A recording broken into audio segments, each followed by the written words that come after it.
very, very aligned with in both of your projects to try to visualize the inner structure of an atom. And we mean that both logically, we understand the logical connections that give rise to all the different attributes and connective attributes in an atom, but also geometrically. We want to know exactly what the internal geometric structure of an atom is. Now, I know that it's been in fashion for a while now to kind of abandon that approach as if it's impossible, but that's the audacious step we're moving. Is we're taking on a task that's been thought impossible for decades now, but we're also using tools that weren't available back when that opinion was formed. Or major tools, Wolfram Alpha. So Wolfram Alpha is a tool that allows you to look for closed forms or mathematical connections to things that you may never find in one lifetime. You could ask questions and get answers to things that would have taken more than a lifetime to get. So it really accelerates the process. We didn't come to the things that we're going to be talking about in here from a starting intuition of what things must be. I spent years researching physics, reading about physics, keeping track of the different opinions, even though they're usually laid down as if this is what's thought. Different authors have different opinions and different intuitions about how those things make sense. And I tried to form my own model, and I couldn't go any further. I eventually got a better intuitive understanding of gravity from that model, but that model, as far as I could tell, couldn't be extended to give us any new insights in quantum mechanics. And ultimately, what we want is a picture, a logical construction of something that helps us understand all of the features that we are aware of so far, and maybe reveal other features that we haven't discovered. So I had to completely step back from that model and say, let's just organize and collect all the constants of nature, all the measurement data points that we have. And we're going to be going through some of it. But I want to preface it a bit to make sure you don't feel too intimidated when you see the list of constants at CODATA. It's a lot of puzzle pieces, and we're going to try to break down how you might go about trying to put them together. And I want to make it clear exactly how we're doing this, so that if anyone disagrees and wants to come up with another way or start generating another model, you'll know exactly the process we're using and the tools we're using to participate in this process also. So I started here with what ChatGPT thinks the Physics Monastery looks like. I think it's a pretty cool picture. What? The package. Yeah, they're working on a time machine, it looks like, huh? There's a big blackboard, so that's kind of right. But the atmosphere is pretty much like that. Not candles, and we're usually using laptops, but it's pretty much like that. We spend our day focused as much as possible. We wake up, eat breakfast, and then we're in conversation of these mysteries all day long. And we try not to be interrupted. I keep my phone under my pillow on silent.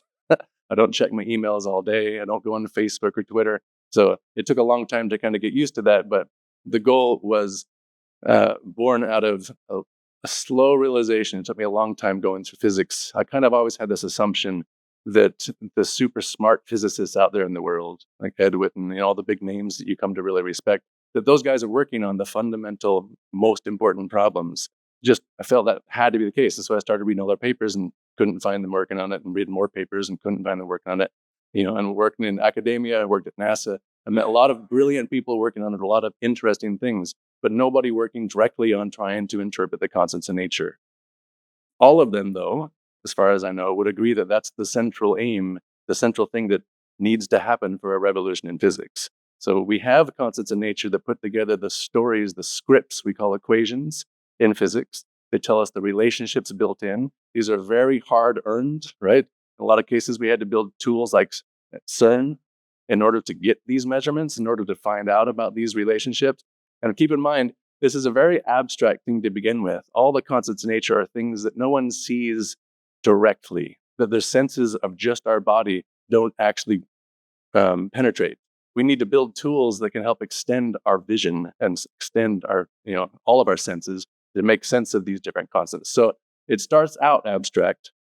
And from that, when I go to the theme on their car, learning to see in the dark, this really hits home for me, because I feel like it's maybe a lost art to remember as adults now in the modern age, that when you were born, you couldn't see.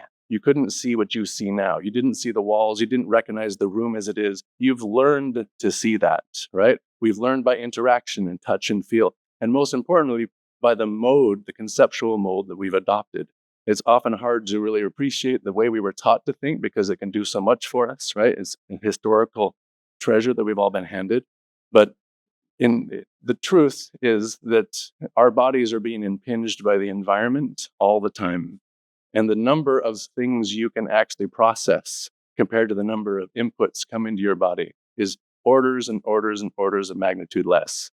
So the processing where make sense of the world, we're only taking a fraction of a fraction of a fraction 10 times down of the actual data about the world. And we're getting used to always just taking that fraction and stringing together what the world is. So it makes you really, really uncomfortable to say we really know what the world is when we're all practicing together, telling each other what the world is. So the goal is to step back and remember that we don't really know most of these things, and to remember how we come to a different conception of what the world is. So learning to see in the dark, I see as one of the major goals of science. One, to remind us at all the time that we're kind of in the dark conceptually, and we learn to literally see, like sight is a projection of our imagination, right? And as our imagination takes in inputs, it weaves it together to tell you what the world is, right or wrong.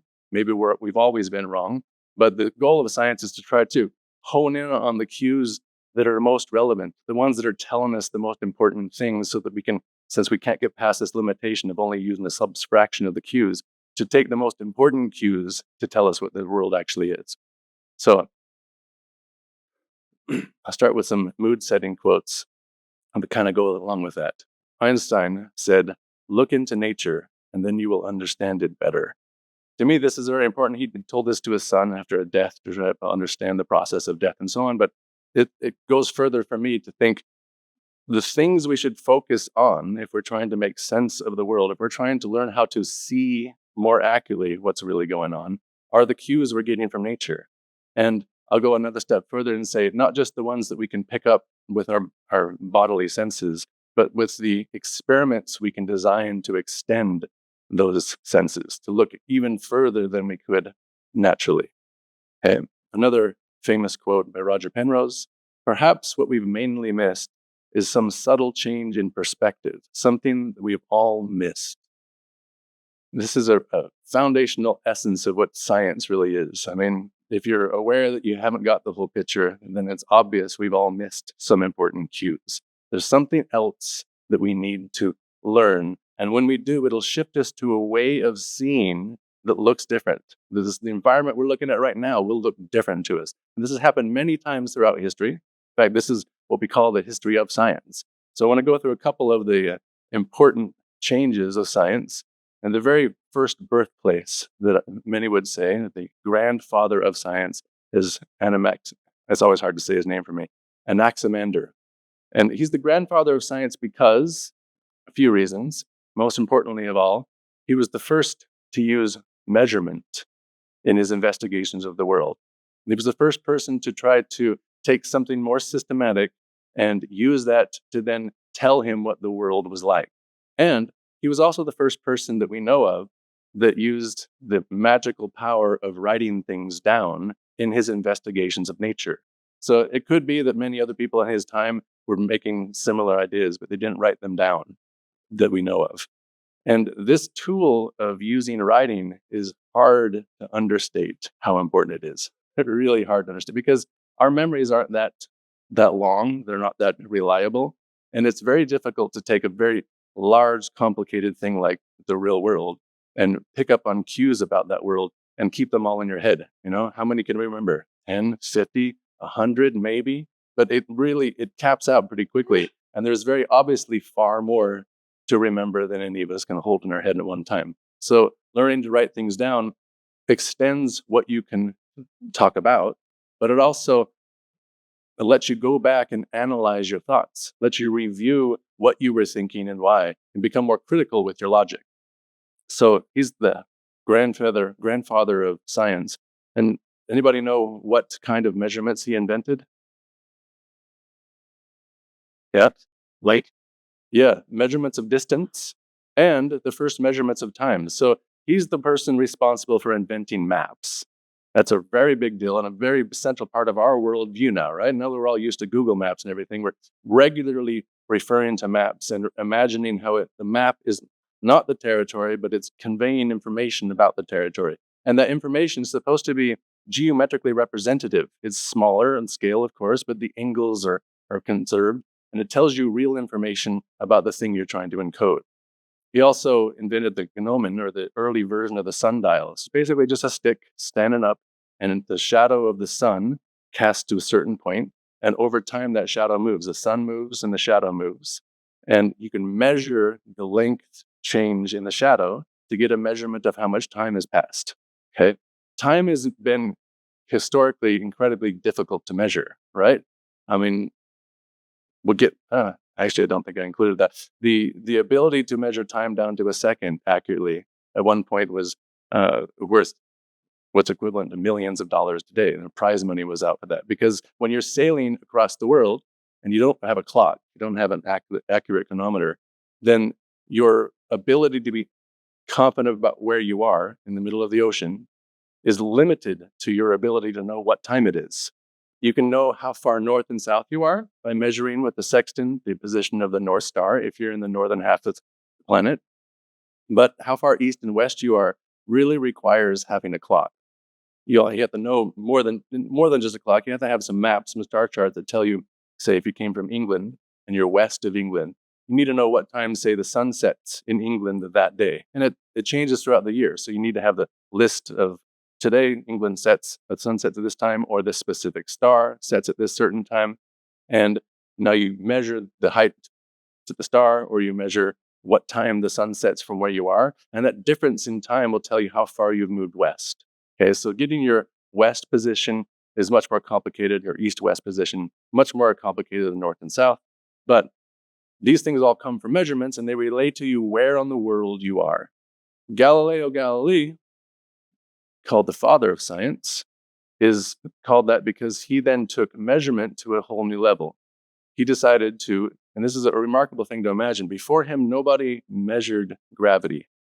We've all had developed, every human before him had developed an intuitive understanding of what gravity is, a way to interact with gravity. If you're shooting an arrow, you have to get familiar with how high and so on. How strong gravity is depends or affects everything you can do in the field of gravity. But no one had come to the idea that they could try to understand gravity to a new level by meticulously measuring how long it takes something to actually drop a certain distance, measuring the distance, measuring the time, put it on a ramp to slow it down and get tick marks and get more and more resolution for this thing we call gravity. So he didn't invent the telescope, but he was, as far as we know, the first person to think about pointing the telescope up at the stars and using the spyglass to get a bigger resolution of the sky. Now, historically, it's kind of fun to remember this. Most of the people he showed this telescope, when you looked at the Galilean moons, they would look in the telescope and report seeing nothing. It was incoherent. It didn't make sense. Didn't see what he was talking about. It was just nothing interesting. A few people could transcend to a mindset where they had some sort of expectation to what to be looking for, and then they would see the moons around Galileo. This is a really interesting or poignant thing to remind ourselves that if you don't have a conceptual framework for what you're looking for what you're trying to see, you can't see it. The framework itself is what allows your vision to allow your brain to see what you're seeing. I had an example with that. You can see Jupiter during the day on a clear day, right? If the Jupiter's up from your point of view and there's no clouds in the way and it's not near the sun, then on a clear day, you can stare up at the sky and wait for your eyes to adjust and adjust and adjust. And if you know what to look for, it'll eventually show up. Okay, it'll be a small little star-looking thing. Now, if you've seen pictures of Jupiter online, and that's your only reference to Jupiter, is this big ball with the colored bands on it, right, and a bright eye, and you're staring and you're looking for that, and that's what you have in your mind that you should be seeing. You keep looking for it and keep looking for it. You never see anything. It never comes to mind. You can't ever identify where Jupiter is. And I tried this with several people in the past, and I didn't ask them ahead of time what they thought Jupiter was supposed to look like. I just told them you could see Jupiter and have them try to find it. And those who were, afterwards I would find out, those who were expecting to see a star-like looking thing would find it, often faster than me because my eyes aren't the best. But those who were expecting something else, never saw anything, and would be confused and irritated by this. Okay, some of the transitions of thought that we've had of using tools to look further. So this is a Foucault pendulum, right? Very simple tool. You just hang a weight from a height and then swing the weight. Now the weight's just going to go back and forth in the same direction, covering the same path on the ground, unless the wind's blowing on it or there's something that's going to alter the path, okay? Well, we really wanted to know in the early times whether the Earth was moving, rotating about its axis, explaining the visual that we see that the stars go from east to west every day, or whether the Earth is holding still and the stars were moving. And this tool right here was the deciding factor. Let's see, what would we see in each case? If Earth is holding still, we put a pendulum up on the North Pole, and it's going to be swinging it back and forth on its axis, and the stars are moving, then when you look at the paths the pendulum goes down by the ground, it's always over the same path, back and forth, back and forth. But when you look up at the sky over time, it's pointing towards a certain star now, and then several times later, when the stars have rotated, it's now pointing at a different star. So the pendulum is aligning over time differently with the stars, but staying fixed in alignment with the ground. That's if the stars are moving. If the ground is moving, if the Earth is spinning and the stars are holding still, then what do we see? Now we'll see the path of the pendulum stays fixed with the stars. It always points towards the same star, but it changes its angle on the ground. Does everybody see the difference here? So the pendulum is in both cases staying fixed. We're not invoking wind or anything to change it, and you put it in a chamber to block the wind if you want to make it more accurate. But the difference you see is stark here, right? At least over time. You watch. In fact, many people have probably seen this now in different observatories, or right? You have these things all over the world now to show this experiment, because it only takes about 4 minutes for this thing to move over to the next domino and knock it over, right? So the world spinning is going to make the pendulum look like it's changing its angle. Not look like it changes the angle on the ground. But if you could extend and look out the plane of the pendulum swing, it would always be locked with the same set of stars. All right, of course, we all know now what the answer of this is, but it's really nice to remind us how we came to that conclusion conceptually. Another mood-setting quote: "All the great empires of the future will be empires of the mind," by Winston Churchill. This is kind of in setting with what I'm imagining here. The science is carrying us from one mindset to another mindset. And we might go down dead ends. We might make wrong moves as we change mindsets and have to back up and rely on other things to be cues to go to another mindset. But right now, in physics, we've been stuck in our mindset for about 50 years, okay? This isn't to put any specific physicist down. We haven't come up with an insight that carries us to a mindset that makes better sense of the data points we've been collecting. So that's what I mean by stuck. We have made improvements. We figured out the quarks have mass. We have a few different small things, but nothing that completely revolutionizes the way we tell the story about the world and how we see the world around us. So Edwin Abbott wrote a fantastic small 100-page book, and I hope everyone here has already read, called Flatland. And in this book, he makes points about the oligarchy. He makes societal claims and so on, but he wraps a story together in which the world that he's talking about, or the creatures he's talking about, are two-dimensional beings. And they're faced with a mystery from a higher dimensional setting that they can't make sense of. And here's a frame, 1, 2, 3, 4. So the first one's the first frame. A flatlander might see this little orange line to the right. And then as the next time they see the orange line has widened and moved a little bit to the left. And the next moment, it's gone further to the left. And then in the next moment, it's gotten shorter, but also turned green. And the flatlander then just sees this whole thing disappear. It came from nowhere and it disappeared into nowhere. But for some reason, it changed its shape and its position and its color, and then it's gone. Making sense of that can be incredibly difficult if you're stuck in a two-dimensional worldview, right? That's the data set. That's what you saw. That's what you report. And now you have to come up with a way to make sense of what that thing really was. Of course, If you go to a higher dimensional perspective, it can be really easy, right? Feel like it doesn't take any work, at least at the stage or the mindset we have about what the world is right now.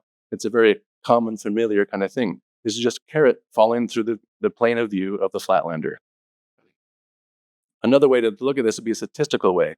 If the flatlander was looking out in the horizon and just seeing a flash of a certain color, and then a flash on a different place on the horizon, a different color over and over and over, that thing would be incredibly difficult to model. You'd have a statistical model of how often these things happen, how regularly they occur, how likely it is to see one color versus another, maybe, but you're not going to be able, no matter how you statistically model this, you're not going to be able to predict exactly when and where and what color the next flash will be. You're just absent of that ability if you're missing degrees of freedom of the story. So when you go to the richer view and you're looking at a pool table now and you see the line across the pool table that you were looking, now as things are bouncing around, you can come up with a way of modeling the system that allows you to well in advance predict when a certain color will cross the line and where. Okay, so higher dimensional perspectives or additional dimensions can really change the way that you're making sense of the observations. Plato said, "The true lover of knowledge naturally strives for truth, and it is not content with common opinion, but soars with undimmed and unwearied passion till he grasps the essential nature of things." Plato's a particular hero in history for me also. I imagine for many, he's very famously known for the Platonic solids. Okay, and the Platonic solids for me aren't just interesting shapes in geometry. They're interesting for a reason. They subdivide the sphere equally. If you're trying to tile something, therefore, in a way that doesn't extend out to infinity, but eventually wraps back on itself, so the same process or one or two steps can be done over and over and over in order to just continuously go, then these shapes play very important limiting roles for how those things must be done. So there's many other things, of course, Plato's known for, but this one stands out for me. All right. Early on, we didn't just think that maybe the stars were rotating around the Earth. We also thought that Earth was flat. All right.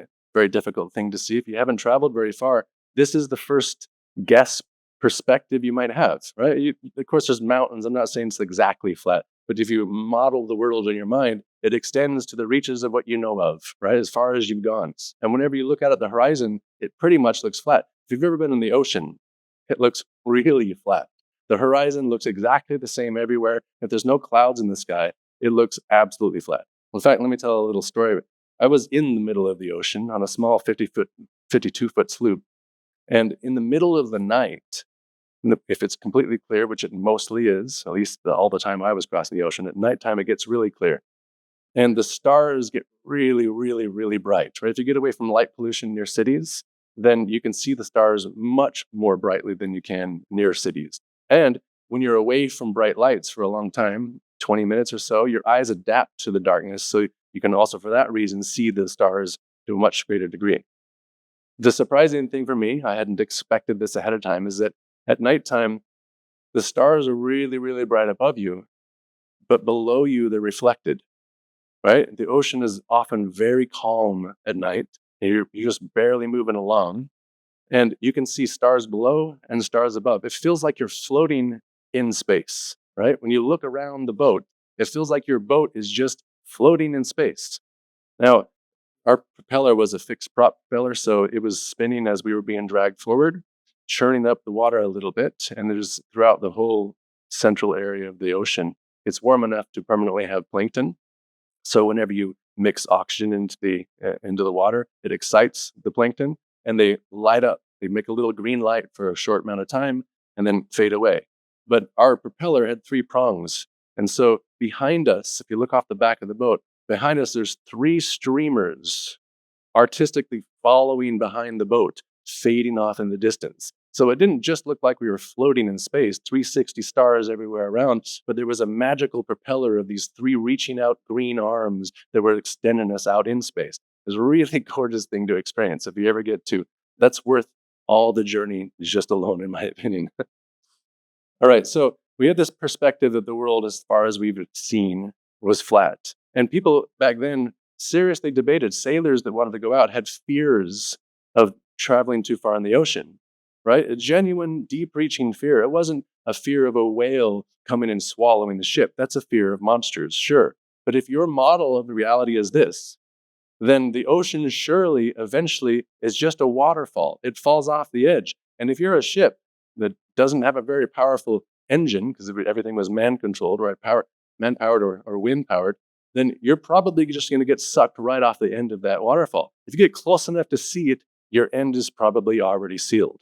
Okay, so the idea of exploring out past where you've been came with a sense of terror when we had a model of the world that was like this.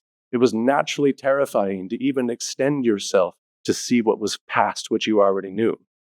Then, of course, we changed to a spherical, a bladed sphere picture of the world. Took a long time to get there, but early on, we had this different model of the heavens. The stars are now out at some celestial sphere distance, this further out-reaching spot. And you can think of it like a spaghetti strainer, where there's for some reason light falling through. And this is the level of the heavens where we just got a whole bunch of dots of light. But there's two important things that everyone notices right away: the sun and the moon. They're up there, but they don't follow the same set of rules, it seems, as the stars, right? First of all, the sun looks drastically brighter than the stars. And second of all, the moon and the sun follow different paths than the stars, right? They're always changing where they are compared to the stars. Now, today it might be less common for people to be familiar with the map of the stars, right? To be looking outside and to recognize different constellations by name and association and have a whole story put together how this constellation relates to the next one and so on. That was extremely more common in the past, okay? Very common for people to have. And around the world, they had different stories, but almost always they picked the same sets of stars to represent a constellation in that story. It's kind of phenomenal. All the way down to South America and Europe, we had the same, as far as I know, the same exact set. There's 88 constellations of stars, and they played different roles. They were made of different animals, but they told stories about these because the stars related to you the map of the universe you were in, right? They gave you reference for where they were, and they told you how to navigate at night. Literally, you could find how to get somewhere at night by referencing the stars and getting used to where they were.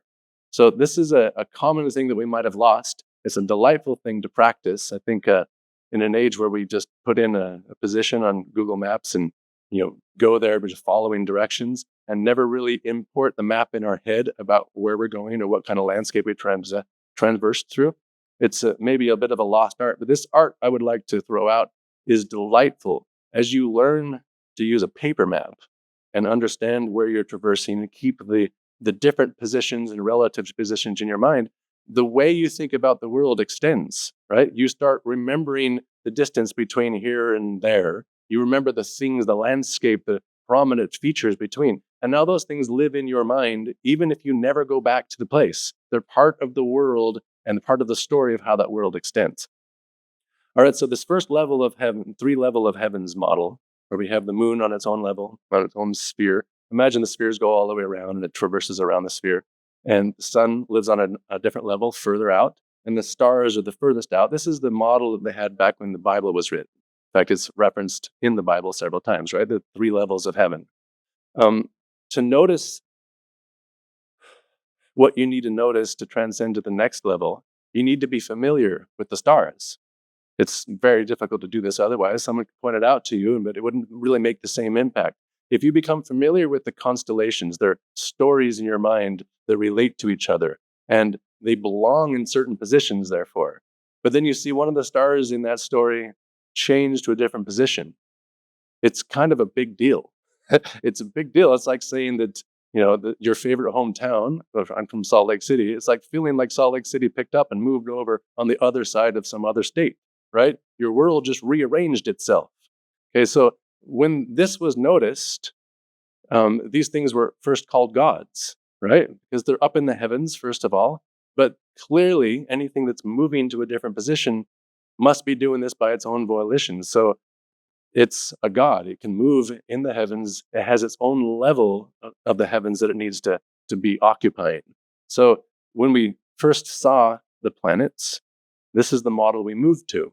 A planet, in fact, means wanderer, right? So it's all these planets are named after gods that are wandering, and they wander in usually a fairly predictable path. Once you start noticing where they're moving, you can predict where they're going to be, the next night and the next night and so on. But there are exceptions. Mars will follow a path that then circles back like this and then keeps going. Seems absolutely baffling and weird. Why would it do that, right? So it's maybe a particular god, you want to call it. It has different cycles with it. Many different groups of people had different stories to explain what was going on there. But the point is that those bits of information, those special stars, they still look like stars. Mars might look orange, right? And if you have really good eyes, sometimes when it's specifically close, you might see a little bit of diameter to it. But in general, they all look like stars. Like Jupiter looks like a star to the naked eye. To a set of binoculars, even, you can start to see the diameter. But to the naked eye, it just looks like a star, but a wandering one. Another thing is that these planets are different than stars in another way.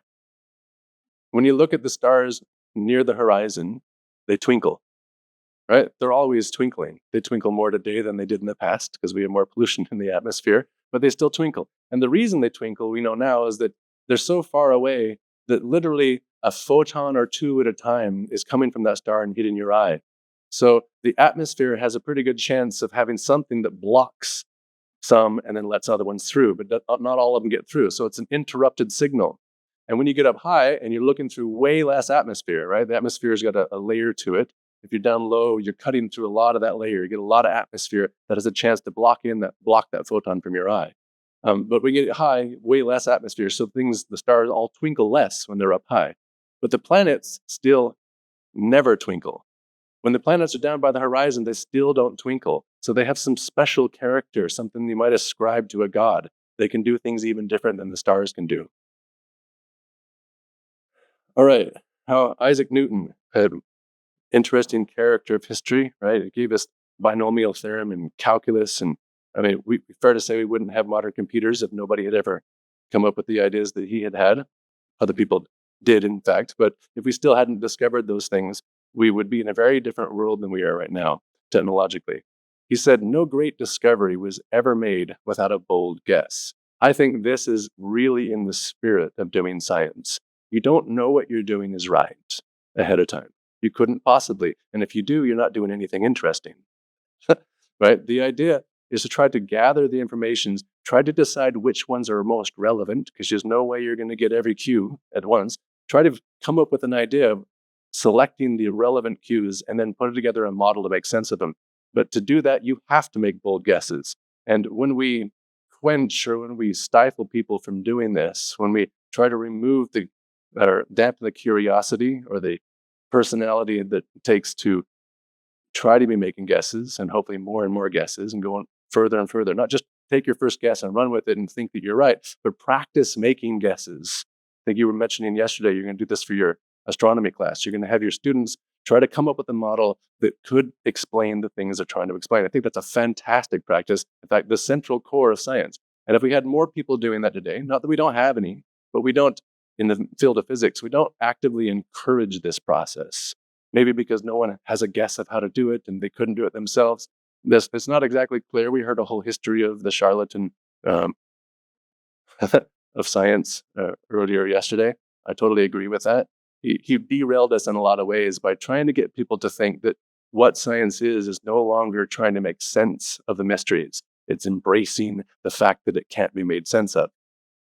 I totally disagree with that opinion. I think our job as conscious entities are to try to understand the environment we're in more and more. And the more we do, the more powerful our consciousness becomes. The more we can do with the environment, the more we can modify it to do the things we want and so on. So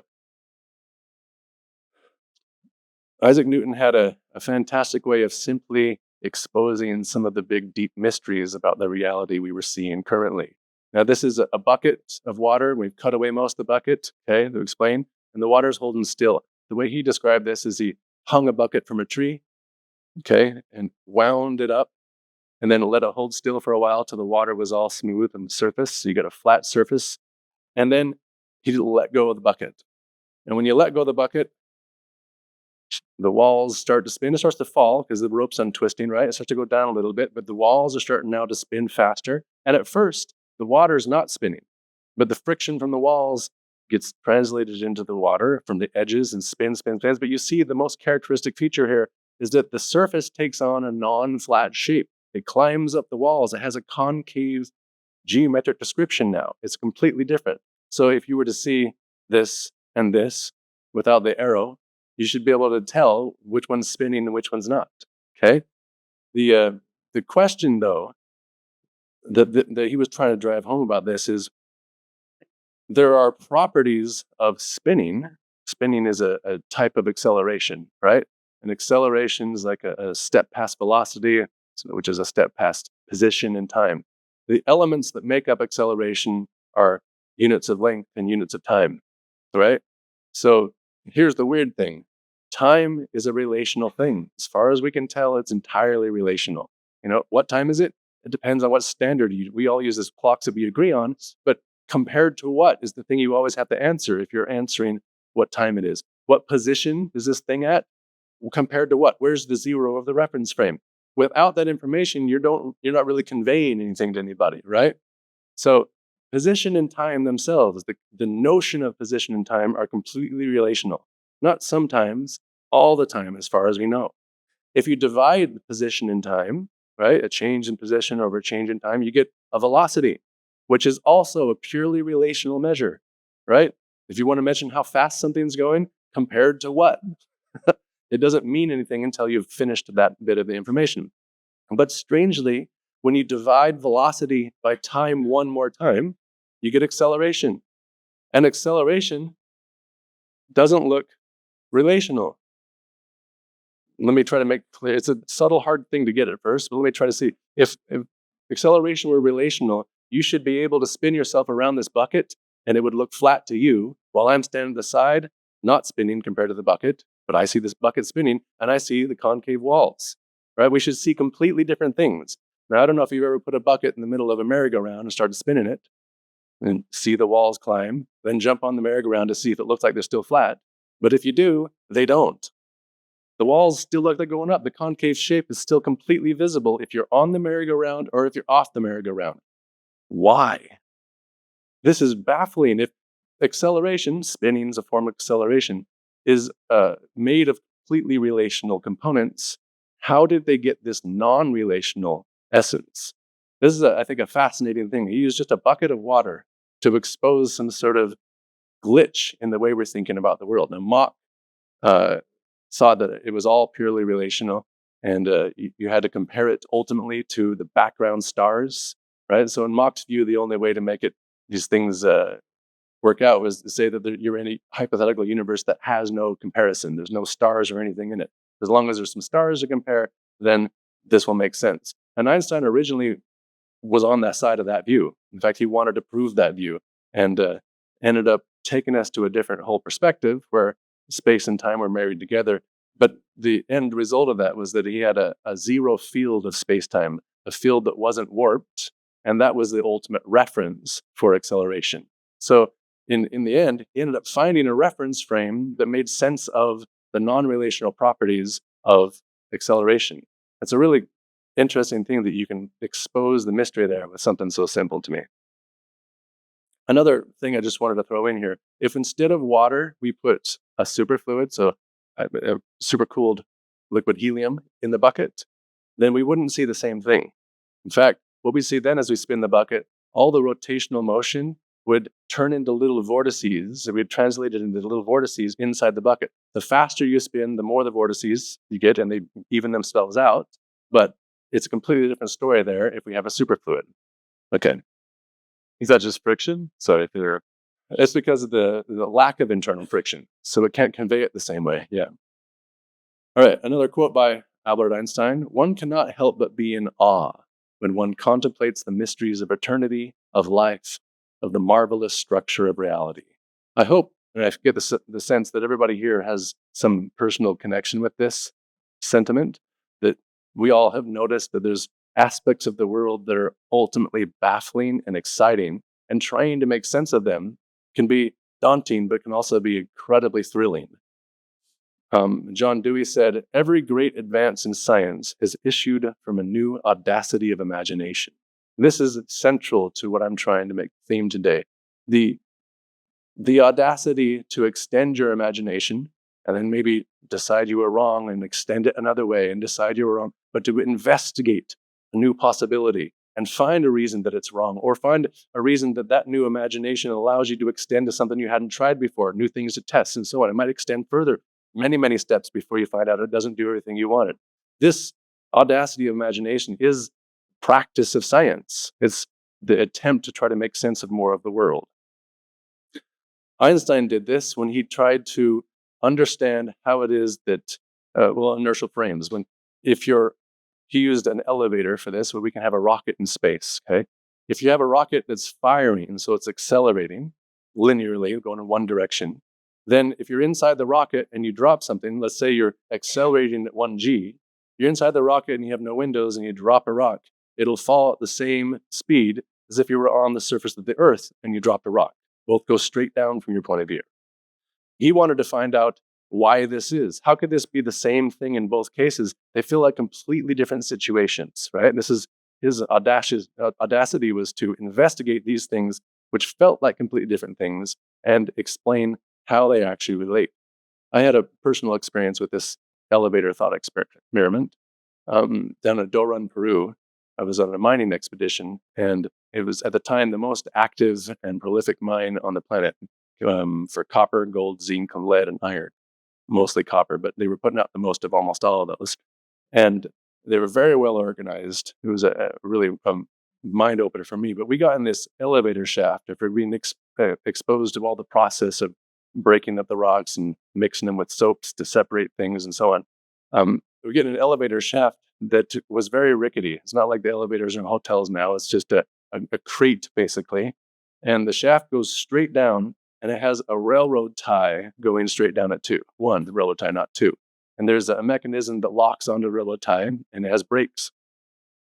Well, it wasn't all explained to us, or maybe it was, and I didn't understand the Spanish. But we all crowded into this elevator with a bunch of the Peruvians who were about this tall on average, and they were wearing hard hats, Speedos, and water boots up to their knees, okay? And all of us were wearing jeans and steel-toed boots and hard hats with lights on them, but long close shirts and everything, and gloves.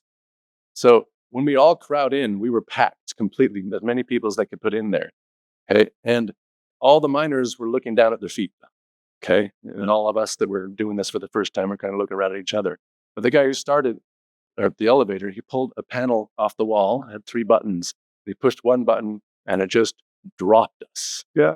Just dropped. I didn't know this was about to happen. I thought it'd be like a regular elevator. It dropped us. So instantly, if you just twitched your feet like that, you would float and hit your head on the sock. It's quite an unnerving feeling. We didn't expect that. I would have screamed. I would have screamed, but I looked around, and none of the miners who had clearly done this many times before were doing anything but still looking at their feet. Okay, this is completely normal to them. So as we're dropping, the mine cuts through rock and then eventually gets lower and cuts through rock, and it's usually 40 feet or so between levels. Well, so it would go inside the rock, and there's no more light. There's a light bulb at the level it's exposed. And then as we go through 40 feet lower, there's another single light bulb. So you'd see this light fast, and then a faster one, and a faster one. And pretty soon it's just a strobe light. You guys have seen strobe lights where people look, it looked like that. And I thought, of course, after about 2 or 3 seconds at this dropping speed, he'd be pushing another button that would make us start to slow down. And he didn't. We just kept dropping and kept dropping.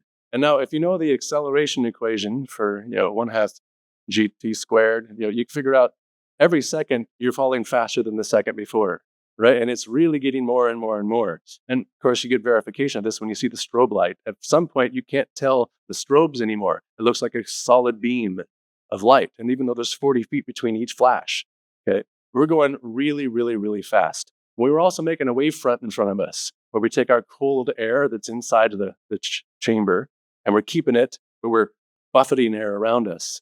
When he finally did hit the brakes, before that, I was working my way to the edge. I started out in the middle of the chamber and tried to work my way to the edge, thinking that when we hit the bottom and we all about to die, maybe if I'm at the edge, I can fall on top of everybody and save something.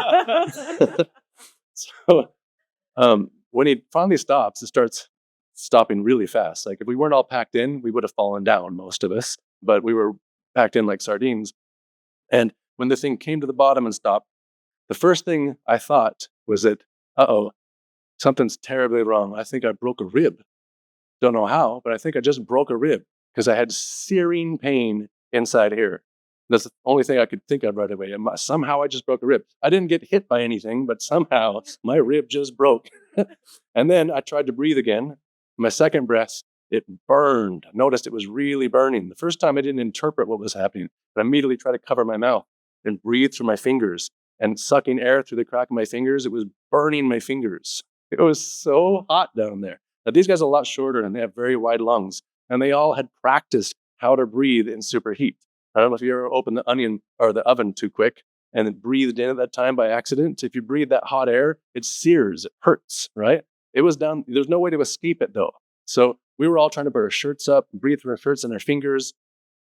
I had gloves on, by the way, and it was burning my fingers. It was really hot down there. So eventually I was about to panic. I was actually starting to panic. The problem is you just can't breathe like a panicking person. So I had to look around and see how were the short miners doing this. And they were breathing extremely slow. Breathe in real slow and breathe out real slow. So I started copying that and eventually was able to do that. The problem is you can't now do something that requires exercise. You can't pick up your rock hammer and start working hard because you naturally start breathing faster and requiring more oxygen, and then it starts burning you again. So they got used to the slow pace, really slow pace. We would follow them. We'd have to go through a boiling river.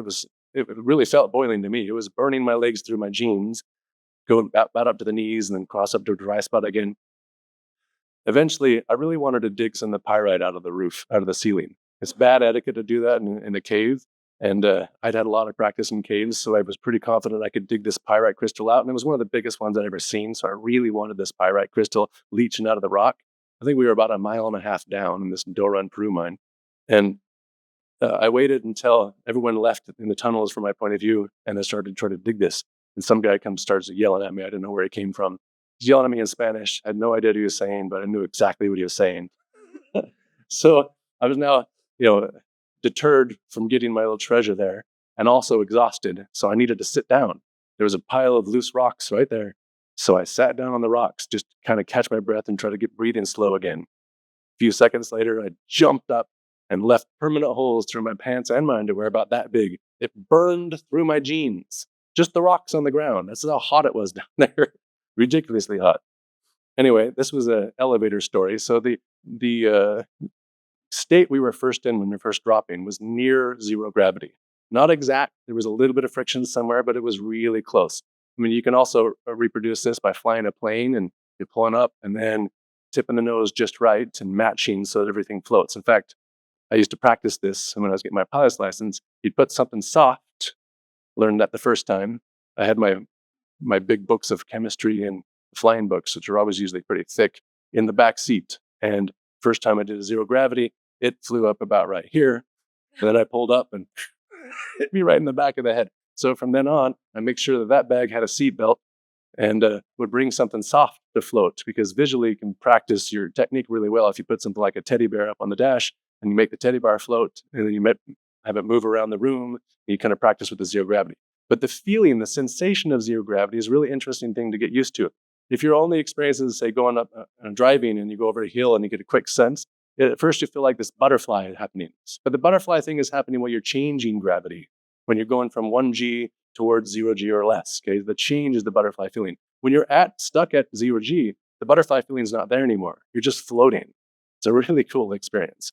But the reference frame now is no longer accelerating, right? You're in a stationary reference frame, which maybe help remind us when we're on the surface of the Earth right now, we're in an accelerating reference frame, right? Here we are, we have weight. We can feel the ground resisting us, pushing back up on us. That's a state of acceleration. We often maybe conceive ourselves as being holding still when we're standing on the ground, but there's an acceleration that's part of the story there. All right, well, Einstein succeeded in wrestling through this mystery of trying to figure out these different inertial frames and figure out that these two things really were the same thing, except in this case, there's one difference. The shape of the gravitational field that you would assign to the rocket would be planar, flat, because we're assuming it's linearly traveling this way, okay? But the shape on the Earth isn't exactly planar. Locally, if you zoom way in on the scales we're used to, it's roughly planar. But ultimately, it's actually spherical or close to spherical. All right, so other than that, these things have the same exact characteristic. Einstein, again, is one of my favorites. I don't know if anyone's read my book, Einstein's Intuition. You'll see I really like to focus on the intuitive grasp he was reaching for and also seemed to have. He had a very powerful ability to intuitively understand the things that needed to be focused on and the things to wrestle with and make experiments for. So creating a new theory is not like destroying an old barn and erecting a skyscraper in its place. It is rather like climbing a mountain, gaining new and wider views, discovering unexpected connections between our starting point and its rich environment. But the point from which we started out still exists and can be seen, although it appears smaller and forms a tiny part of our broad view gained by the mastery of the obstacles on our adventurous way up. So Einstein saw the goal here, our model building of the world, not to destroy or tell people that they're wrong about what they currently think, but to get to a wider point of view that includes the things we've already discovered, but also includes the stuff that are considered mysteries right now. This is one of those mysteries we mentioned yesterday, the perihelion advancement of Mercury. Okay, one way to try to explain how that could happen is if there's Vulcan, right? A planet between the sun and Mercury tugging on it to make it change this like this.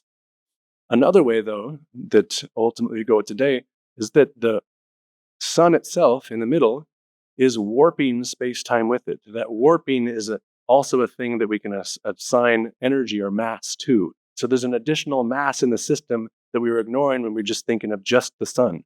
The metric itself has an additional energy content. And that additional energy content acts just like another planet to give more tug to the planet. This, what became known as a warp sheet analogy for gravity, is a beautiful start. It gives us a picture, right? It gives us a way to try to imagine the force of gravity acting on a metric. But it also hobbles us in a way intuitively. And it's really interesting to point this out. So if we imagine we started with a trampoline and we put the sun has a certain mass and it bends the trampoline a certain amount, a thing to keep in mind is we're already evoking weight to pull down the sun and stretch the metric. We were trying to use this to explain mass and weight, not have it already in the picture. So there's something that unsatisfactory about that. Another thing is that we're taking just a slice of the picture, right? We're not doing the whole 3D, and we're imagining stretching just that slice. Now, you could have sliced it completely in a different direction and say the same sort of thing, but how do you imagine all the slices at the same time? Because in this picture, we're using the z dimension, the one that's not on the slice, for the stretching of the metric. Okay? So it's a reduced dimensional perspective that gives us a story to kind of understand the geometric effect we call gravity, but it still doesn't really do the whole thing for us. Mathematically, it's really easy to extend that picture into more dimensions and show that the equations work. But to have a full, rich picture that tells us intuitively exactly why all this is happening, we're partly there. We're not completely there. Now, I tried to work on this when I was model building. My approach was to think that if we can come up with a structure responsible for gravity that makes better sense of this, then hopefully that structure could be extended to make sense of quantum mechanical effects also. I failed, but what my attempt was to transition this to, here's our slice, and it has a whole bunch of different warps, undulations in it. To transition that slice into an understanding of, we zoom in on a slice and see it's actually broken up into different quanta, different pieces of space-time, okay? If this is the case, then you can actually make sense of gravity as a density field, if that's the case, all right? But notice this slice with the different density gradients in it, you can now immediately extend above and below. You don't have any restriction against that. So you can intuitively grasp this density gradient that we're blaming the effect of gravity on, with no problem. The problem is that now you've invented a bunch of boundaries that have to have logical reason for their coherence. They have to be there for a reason. You have to explain them too. If you invent more things to explain the solution, you haven't really made progress, right? Unless, of course, you want to keep going further and you found a way that all those invented boundaries do something more to explain more of the picture. Mine didn't. I had a bunch of quanta, had a bunch of spherical balls bouncing off each other, giving us density gradients, which was great for making sense of the gravitational field in a richer way without having to reduce the dimensionality of it. But it didn't come with any obvious ways, and I spent years trying to find some obvious ways to extend into the features of quantum mechanics. So at this point, I needed to start over, right? Completely start over. I mean, I learned a lot of the features I need to make sense of, but my method for starting over was to, well, I'll get there in a second. First, I want to mention this atomic idea, this breaking things up into the world being made out of pieces, was early thought of by the Greeks, but rejected. Okay, they thought, well, if the world, the metric itself, is atomized, broken into a grid, then it would be like this. You'd have a 4 by 4 by 4 connection in things, which clearly can't happen because of Pythagoras' theorem, right? 4 squared plus 4 squared doesn't equal 4 squared. Right? So this was and Pythagoras' theorem was one of the most solidly believed things and held. So if you contradict in Pythagoras' theorem, you're contradicting very obvious evidence of things that we all agree on. Of course, there's a little catch here. When they gridded up the world, they assumed that the grid was all filled and there was no spacing between things and no reshuffling and reordering. Pretty good assumption, but how do you know? If you allow for things to be broken up and have the gaps, then you actually recover Pythagoras' theorem as you zoom out. If you zoomed in, it breaks it, but as you zoom out, you recover it. So Richard Feynman, another hero I expect for all of us, said, if in some cataclysm all of scientific knowledge were to be destroyed, and only one sentence passed on to the next generation of creatures, what statement would contain the most information in the fewest words? I believe it is that all things are made of atoms. So this idea of making things of atoms, even maybe the metric, is a very powerful idea. It's, of course, the mainstream perspective we have now. All the material things we see around us are made out of atoms. That's the story we have, right? And the real goal is to understand the logic that maintains the structure in these atoms from atom to atom, the logic that holds one atom together and so on. But the fact that the world is made of atoms is something that we've clearly observed at this point. There's a lot more to make sense of, but that holds. The Casimir effect, for example, this was first proposed by Henry Casimir, maybe 30 years later was shown, and in between was really not expected to be true in any way. It was just a quirk of thought.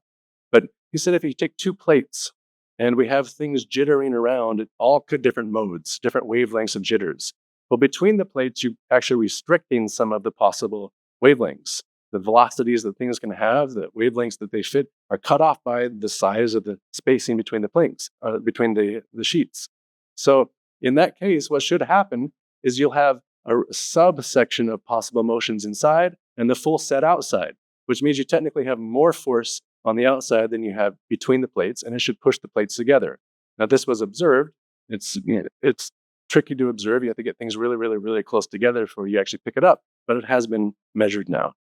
So it suggests that there's something even more to this possibility that the metric itself is made out of quantum bits. Another thing, we get to quantum mechanics. Now this is, I'm artistically made this up to try to say what you would expect to see. If you shine a laser light on a single slit and you have a plate behind it, you would expect to see, well, the light still spreads out, everything that goes through the slit, and you get a single line, right? This doesn't shatter anybody's intuition. It makes total sense. If you put two slits, you would expect to see two lines, right? You get light going through the right one and through the left, and they're just spreading out. And based on how far back you put the plate, and determines how big and spaced apart they'll be. But all the light's just going to go through the slits and make two lines.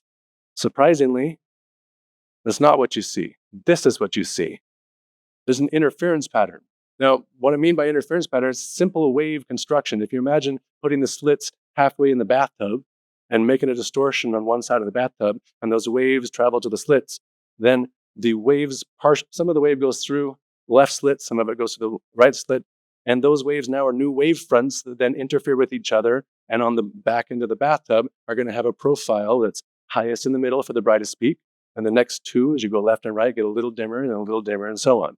This is a classic wave interference pattern showing up from things that we may have thought were photons, right? Single little concentrated particles. More surprisingly is when you tune the laser down so that it only has one photon at a time, or electron. You can do this with an electron gun also.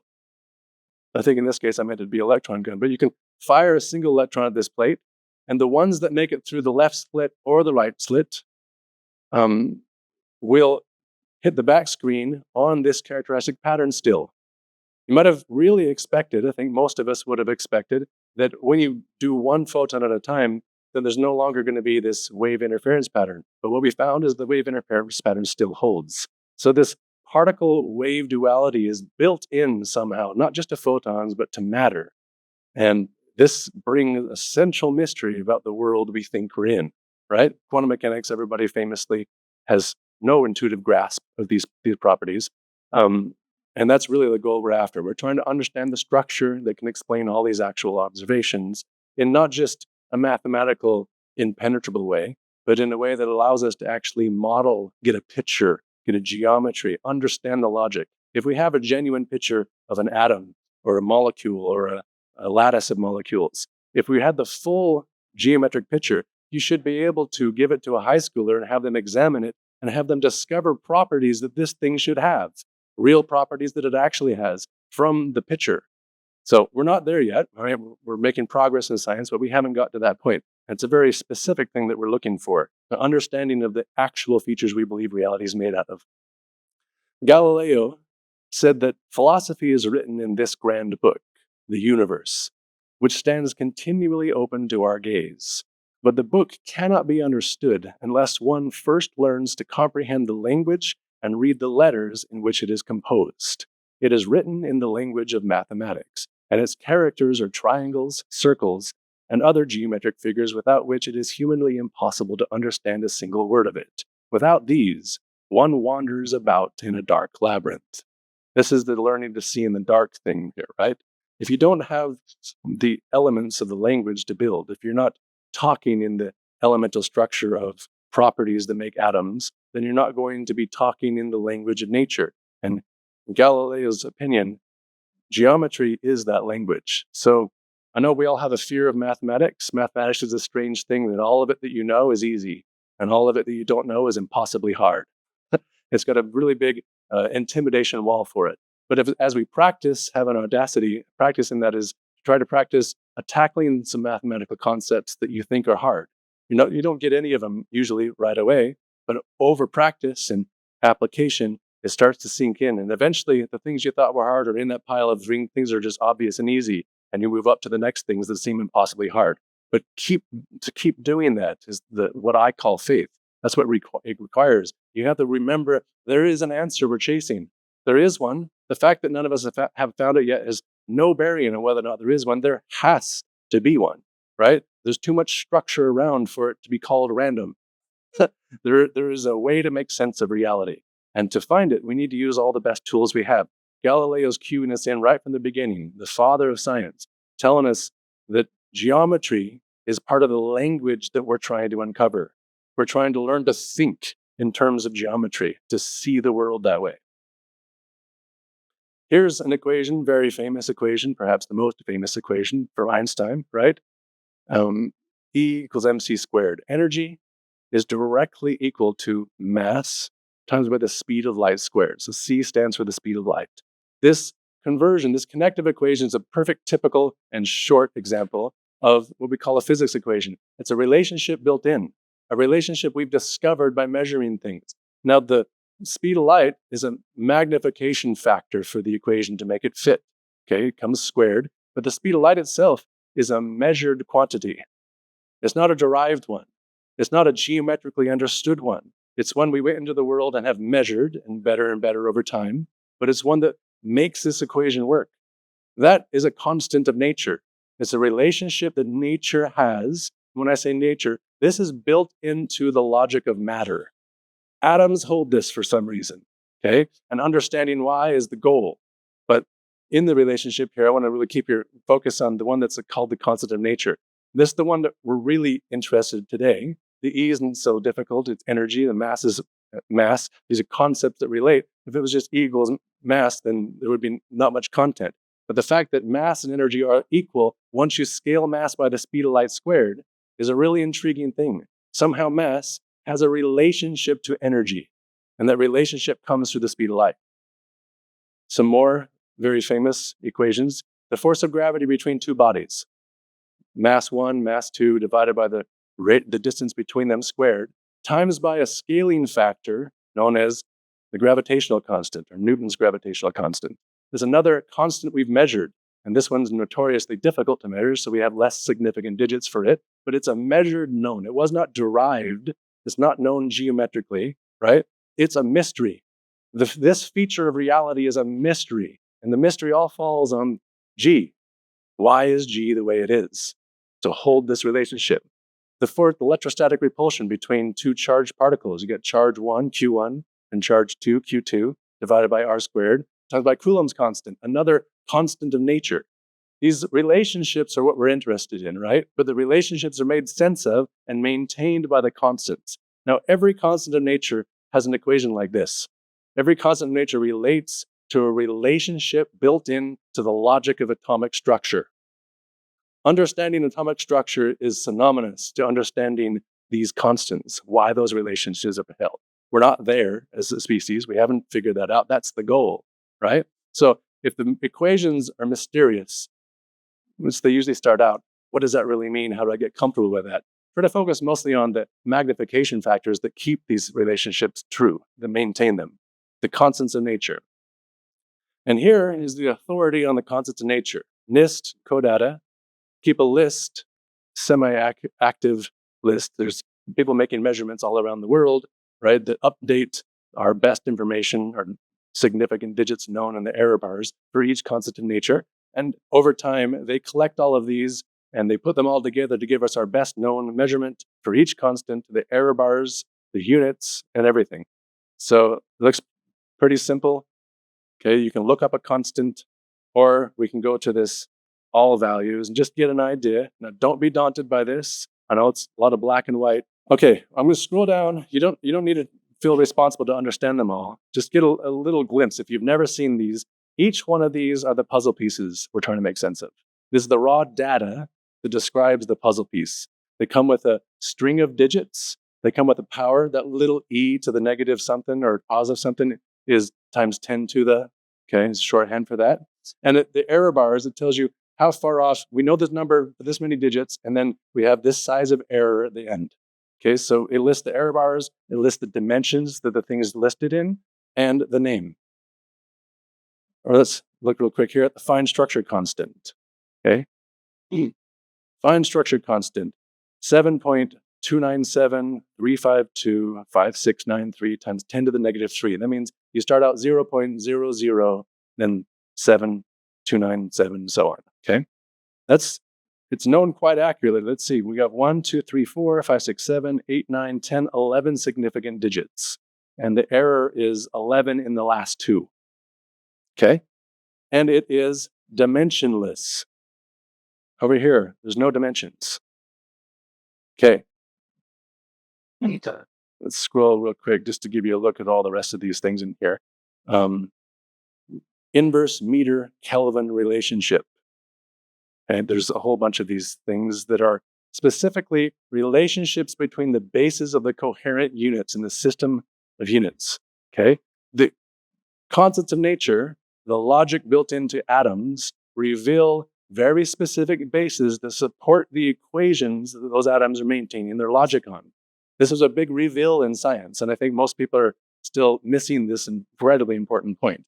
When you think of the speed of light, you might think you can report it in feet per hour.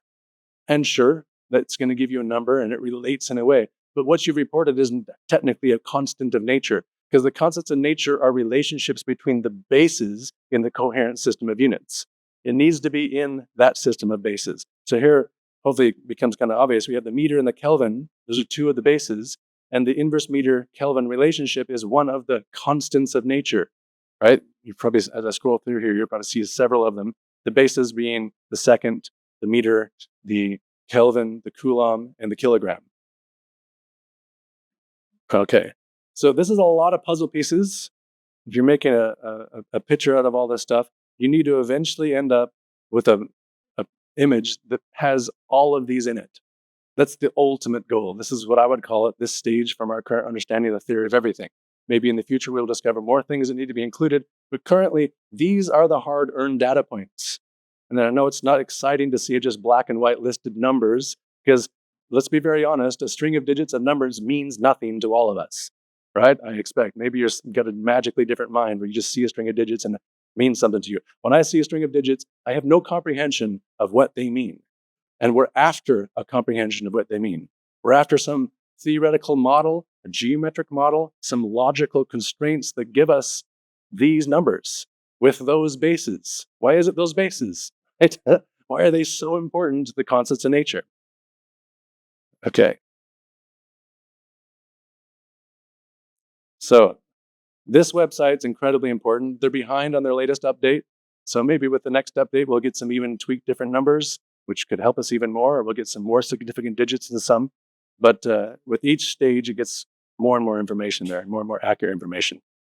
So I singled out the fine structure constant for a couple of reasons. A lot of people are very confused, or should I say, uncomfortable with the bases in the constants, about how to make sense of that. Why does it need to be in meters? I should be able to put it in feet, and so on. The reason, of course, is because we have a coherent system of equations in physics. All those connecting equations, they're no longer true without another additional factor if you put them in other bases, okay? So all the ones I showed you and many, many more, they have, other than the constant of nature in them, their scaling factors are all one. If you put them in other units, then you would have to add another scaling factor each time. So to minimize the information needed to explain all that set, we have revealed the set of bases that do that, the coherent set of bases.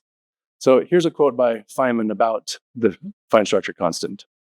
He says, "There is a most profound and beautiful question associated with the observed coupling constant, E, the amplitude for a real electron to emit or absorb a real photon." This is the charge of the electron, E. Okay? It is a simple number that has been experimentally determined to be close to 0.08542455. My physicist friends won't recognize this number because they like to remember it as the inverse of its square, about 137.03597. Let me just make a note. Today's the eclipse, and the peak of the eclipse happens at 1:37. Here. Yeah, that's a cool coincidence. All right. Auspicious. Yeah. All right. So with about an uncertainty of about 2 in the last decimal place. This has been updated since then, but this is when he made the quote. "It has been a mystery ever since it was discovered, more than 50 years ago. And all good theoretical physicists put this number up on their wall and worry about it. Immediately, you would like to know where this number for a coupling comes from. Is it related to pi, or perhaps the base of natural logarithms? Nobody knows. It's one of the greatest damn mysteries of physics, a magic number that comes to us with no understanding by man." Now, this constant, this fine structure constant, can't be wished away because you don't like its units, okay? It's a central mystery in the constants of nature that's dimensionless, making it a geometric number like pi, except for we don't have the geometry it belongs to. Reality has another important level to access geometrically that we're completely at this point blind to, okay? Pi, if you've gotten familiar with pi, it's a very, very rich geometric number that gives us a lot of connections to many different geometric stories. This is another number like that, and it's a number that shows up in chemistry all over the place, in the constants of nature all over the place. If you take one constant and divide it by another constant, it'll show up many times that way. So this number is extremely important, as he points out. Yeah. Paul Dirac famously said in his office, people would come approach him and say, "I've got this theory of everything I want you to check out." And he would just kind of look over his shoulder and say, "Does it explain the fine structure constant? Then come back when it does." I'm not interested at all unless you can explain that constant. So he was really focused on it. Now he's been called the strangest man, but he's also incredibly important for our modern formalism, right? And for the Dirac equating and so on. It's really important to focus or keep in mind if we're trying to make sense of the puzzles of reality, of the hard-earned data points of the structure we've discovered so far, which have all been gotten by extending ourselves past our natural senses, by using experiments, and the best experiments we can actually design so far, the best equipment we've designed. That's a central mystery to be made sense of. Now, it's, as I mentioned, found in many places in the concepts of nature, but you can measure it using the quantum Hall effect or the anomalous magnetic moment of the electron. You can use atomic interferometry or the recoil measurement method. You can also use it from the atomic unit of velocity. There's many, many more on that. I think probably over 100. Okay, so there's many relationships that it indirectly comes from, but built in. Now, this is a bit of numerology. People have been fascinated to try to come up with a way to get close to that number, right? Anyway, because we don't have a method. So if you come up with anything that reproduces this number, we're interested to see what can I try to get from that? What sort of information might that be telling us? Now, I'm not telling you that this equation is anything more than a hodgepodge and put together of numbers, but I'm telling you it's kind of famous, called Euler's constant, for being able to get 5 of the significant digits right. It gets the first 5 parts of this number, and then it gets them wrong after that. Okay, but the first 5 numbers right, and that's really good compared to all the other attempts. Okay, it's been called a number in search of a theory. Okay, and of course we don't know if there's anything profound in there. When I look, I don't see anything particularly profound. Maybe I'm missing it. Maybe you can see it, but it is interesting that it gets us close to the number. Here's the reported number on CODATA right now. Okay, with the error bars, the last 2 9 digits, they have an error of plus or minus 11 on them. Okay, there's also other measurements. In fact, the more recent measurement from 2020, atop the second line here, and then there's several other ones that list the number and the error bars. So you can see this has been studied by many people. There's even more than this. These are some of the recent ones, people measuring these different. But in each case, notice that they have several digits they all agree on. Okay, so the error bars tell you where our ignorance is, but we certainly know this thing to 1, 2, 3, 4, 5, 6, 7, 8, 9, 10, 11, and with error on the last 2. So we have 9 confident digits and 2 not so confident digits. Okay. Now we enter some of the work, finally, that we've come to. And I should say that I didn't come up with this equation out of my mind. Someone had someone read Einstein's intuition and knew I was after this sort of understanding. And they found a blog online where somebody had just noted that this equation, without the minus MP on the end, gets us really close to a solution, a number that's really close to the fine structure constant, closer than Euler's constant does. Okay, so I was immediately interested. And I reworked the equation. They had a different square root power of this and so on, but I rewrote it this way, which looks simpler to me. In fact, if you ignore the right-hand side and get rid of the 2 pi in the denominator, it's just an equation for hyperbola. Okay, a hyperbolic structure, and then we're dividing the volume element, the cubic element, by 2 pi. And I to the j, I is the square root of -1, and j is also square root of -1, but it's orthogonal to I, and then to the negative pi over 2. Without the Planck mass on the right-hand side, like I said, you get a number that's really close. I think you get 6 significant digits, 1 more than Euler's number. So I wanted to ask, what do you have to change this equation by to get it completely? To get all the digits we currently have? Of course, what you can easily do, you put a plus x on the right-hand side, and then plug in the actual number, plus y on the right-hand side, since we already have x's here. Plug in the actual number for x. And what it spit out was minus the Planck mass. Okay, the same power, 10 to the -8, the same few first digits that we have. And immediately I got excited. Okay, I think I just found a clue. I think I found a very important clue. First of all, this equation doesn't look like random hodgepodge to me. We're talking about a hyperbolic structure. It's got quaternion structure and has a gap in the quaternion structure of a certain scale. And the scale picked for the gap in hyperbolic structure, what we've been calling classically the mass gap, is exactly equal to the Planck mass. This was very, very exciting. More importantly, it took me a long time to notice all these features because I was after the fine structure constant. I wasn't necessarily after for all the other features it connects to because I didn't get that yet. But there's 4 solutions in this equation, not just one. So it kicks out 4 different solutions. Let's look at them right here. On the bottom, we have J1 is a solution. This is the number that Feynman was talking about, the square root of what we currently call the fine structure constant, but he called the square root version the fine structure constant. And then J2 is another solution. If you put it in the equation, it kicks out an equality. J3 and 4 are 2 other solutions, and notice they're complex. They're 2-dimensional numbers, a real part and an imaginary part. Okay, all 4 of those solutions taken together as a product returns 2 pi. As a sum, when we add all 4 of those solutions to that hyperbolic construction together, we get 0. And when we take their quadrants, which is the sum of their squares or the difference of their squares, both count. If we take the sum of the squares, we get negative 4 pi. If we take the difference of the squares, we get positive 4 pi. Okay, that's another thing that made the hair stand up in the back of my neck. All of a sudden, we have a direct connection to things that we know much more about. In fact, this is now a partition structure relating to 2 pi and a projected sphere and a balance coming from a hyperbolic structure. A picture's starting to form here. All right? Another really interesting thing, the bottom left, J1 squared, is equal to the fine structure constant, to all of its digits currently known. Okay? And J1, the one that Feynman called the fine structure constant, the square root of that, times by the Planck charge gives us the electron charge. So it's the story we're after is a story for that, either fine structure constant or J1, however you want to call it. But all of a sudden, it's connecting to more than one thing, right? We're after one thing, the fine structure constant, but it's connecting to more than one already. All right, I need to talk a little bit about the 5 bases of the logic we found in matter. Time having a base of seconds. This, I imagine, is probably very difficult because everyone already has a familiarity with the word seconds, right? And it feels like a random man-made unit.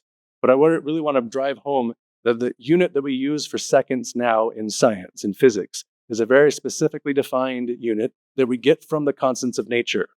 We didn't come up with it. We found it from putting the logic of the puzzle pieces together in constants of nature and have defined the second using it. We've defined the meter using it. And our definition changes as we get more and more accurate measurements of the constants. So we get more and more specific information, another significant digit, say, for our definition of the meter and the second, and the coulomb, and the kilogram, and the Kelvin. So all 5 of those are bases in 5 different dimensions, okay? What I'm imagining now is we have an atomic structure that internally maintains itself by dividing into pieces, creating boundaries that all fit together. If you remember back when I said I was coming up with a model for intuitively understanding gravity, the problem for that model was that it had a bunch of boundaries that were separated, that didn't have a logic maintaining themselves. They were just kind of ad hoc thrown in order to make it so we had a picture. Well, here we're talking about a structure that's a manifold.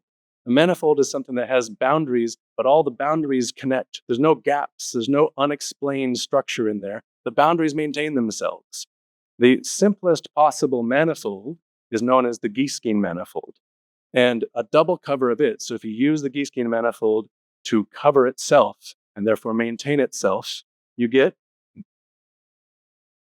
what's known as the hyperbolic figure-8 knot. Now, this was made by Henry Segerman, or the STL file, and Vanessa Moon printed it out for us.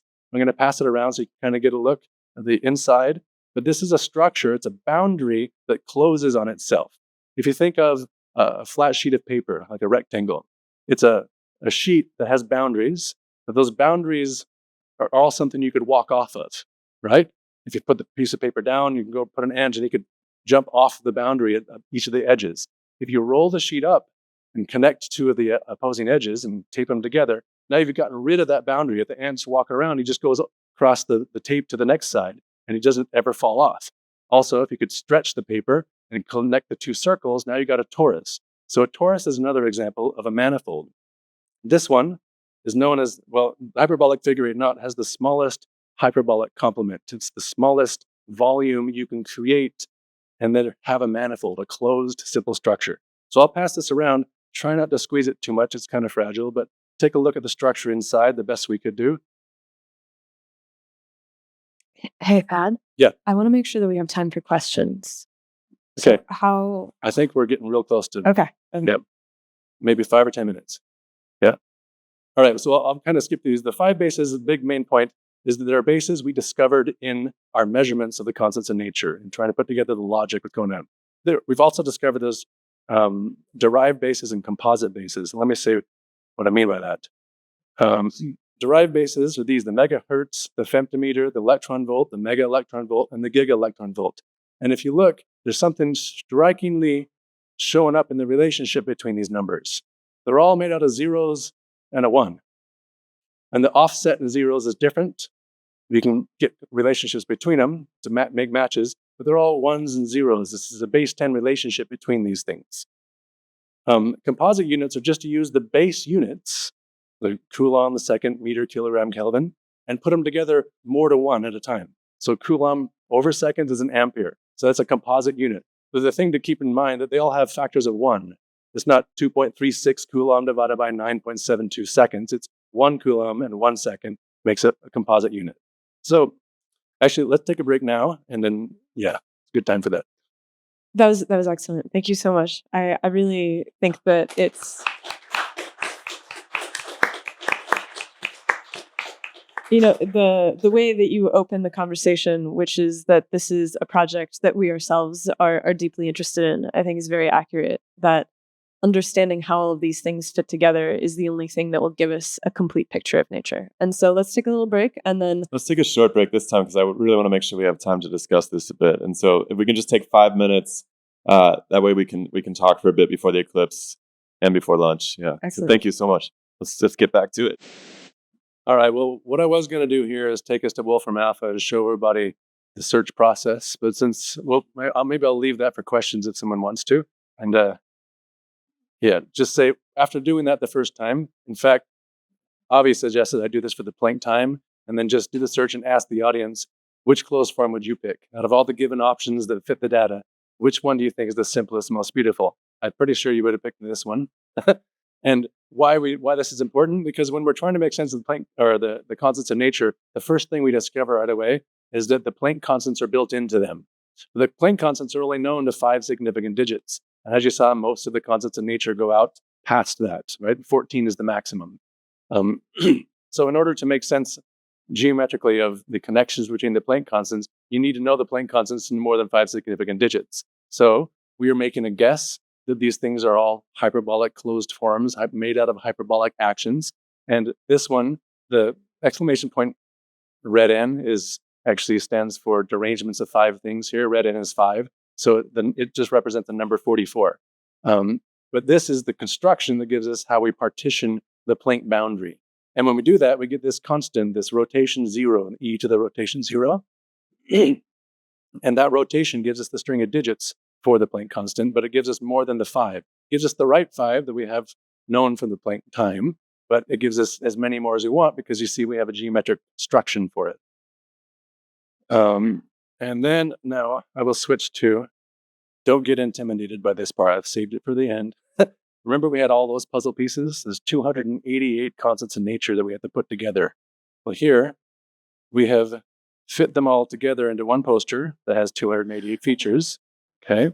But what I want you to notice... This is the mathematical equivalent of one of those metabolism diagrams? Yeah, kind of. What I want you to notice is whether or not you see a pattern at all. That's the question.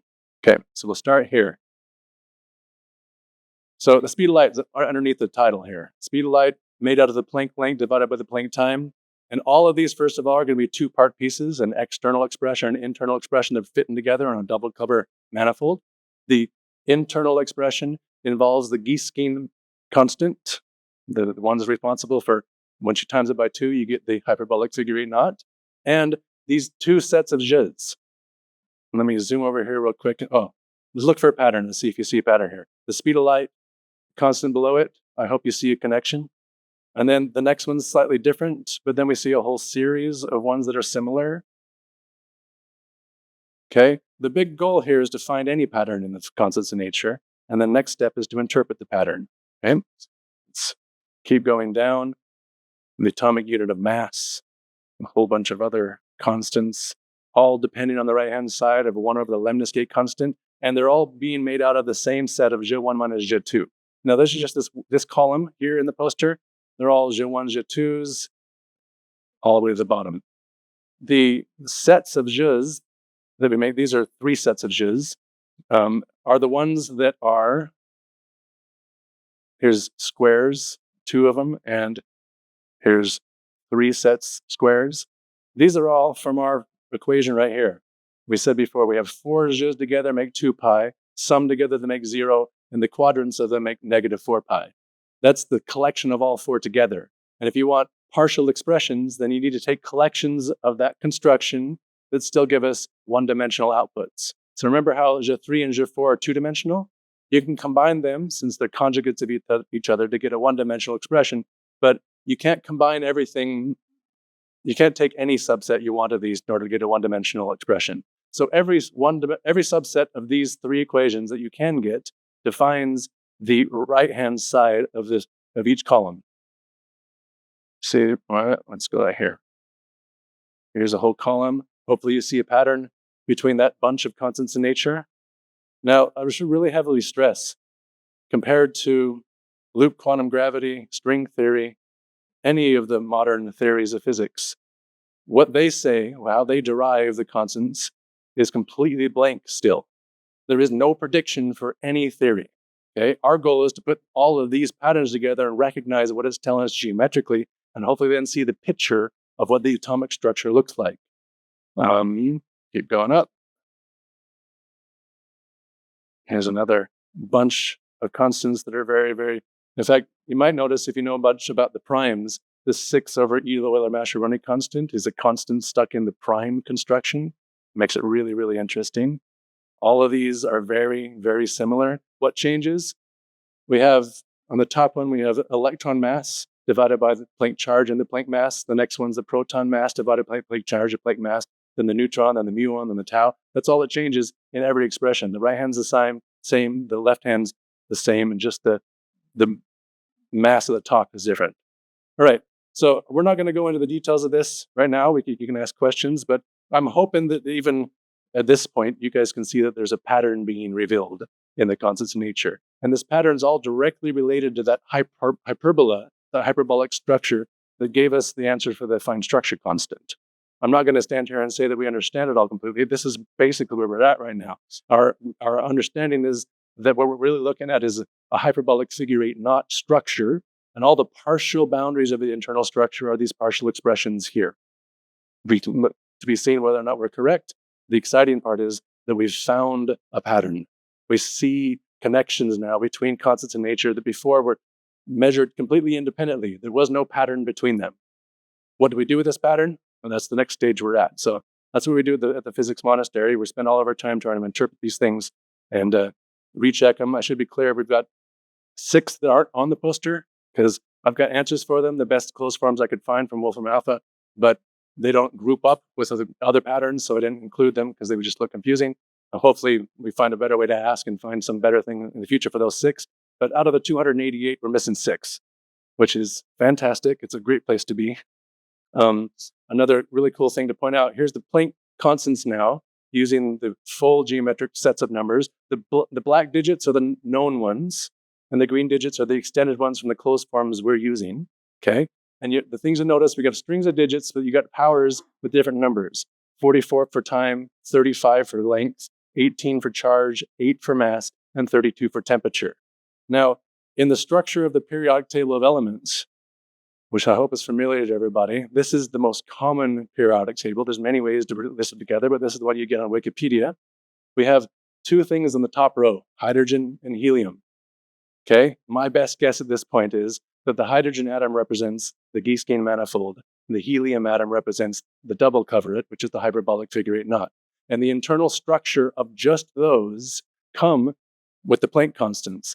And if you remembered in the last slide, let's look at the Planck chart. Let's start with Planck mass. It has 8 degrees of freedom. Planck charge is 18, and Planck temperature has 32. And other than the top row, the next 2 rows have 8 elements in it. And the 2 below that have 18 in it. And the bottom 2, if you take this bunch and put them in the picture, have 32 each.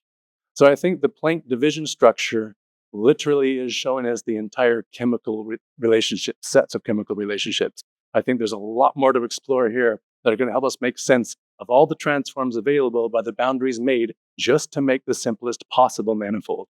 So that's where we're going. I'll leave just the speed of light here up as one I'm super excited about because it directly relates to that minimal manifold, right? The maximal possible speed related to the minimal possible volume complement or the minimal manifold. And here's another picture of the one I sent around. The stripes here are cutouts so that you can see inside. It's not part of the shape, okay? So the shape itself folds and closes completely on itself. We have cutouts so that you can see inside. If you were trapped inside or outside, you would stay stuck on either one. All right, and if you want to help continue following this conversation, I got a YouTube channel where I'm updating our best understanding. And I don't always agree with myself in the past, because if I find new information, I'll update that, okay? So don't expect that I'm speaking as an authority who knows what he's doing exactly right, or that knows that he's doing it right. I'm willing to change my mind anytime I get something that fits things better. But I think we have got fantastic stage. We've got great graphics. You might enjoy following the conversation if you like the talk today. And anyway, thank you guys. Also, thank you to CODATA and NIST for all the information that we're using to do all this. And Wolfram Alpha is our main power horse. I mean, I don't know if you've used Wolfram Alpha before, but it really makes a difference to be able to ask a mathematical question. If you can form a clear math question, but you have no idea what the answer is, go to Wolfram Alpha, okay? That's the best place to go. Maybe if you already know the answer, you don't need to. You can look up any other thing. But that's the place to go. And it won't just show you possible closed forms for the thing you're looking for. It'll give you all kinds of mathematical things that are connected to the same definitions. So it's like falling down a wiki hole, but it's a Wolfram hole. Yeah. And thank the DemystifySci people for having this conference. It's been really fun. Excellent. Thank you. Nice. Sure. All right.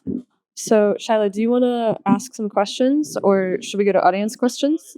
Okay, let's get some audience questions. So, folks, if you have questions, come on up. We have a microphone that is available. Any takers? All right, we got Ed Riffle coming. We got Zarin. Okay, these will be good. Bye, Daddy. There you go. I just have a real quick question. In your diagram, you showed one of the diagrams, your gravity diagram, where you showed the effect of gravity in 3 dimensions. I was kind of curious, have you modified that with the diagrams that they now show, where they have the sun falling through space toward whatever great attractor or whatever, and all the planets are spiraling around it? Yeah, that's really just a change of perspective, right? You're just changing your reference frame, so now the sun looks like it's moving, and the same picture will have the same. Except that what you've been saying is a lot about how physics work at any given time and place and space, and our time and place and space is always changing in a spiral to somewhere. I don't know exactly where. Well, maybe I can extend that. So it looks like there's a vortex structure, or this hyperbolic figure 8 knot structure. Where's the yeah, grab that for me real quick. Thanks. This, of course, is not to scale. And also remember, these cutouts are just to be able to see inside. But what I'm thinking is that when you make a hydrogen atom, that you're really making something that breaks up in 5 different ways. And each of those ways we associate with a different dimension. But the logic of each of those ways is bound together to the other 4. Okay?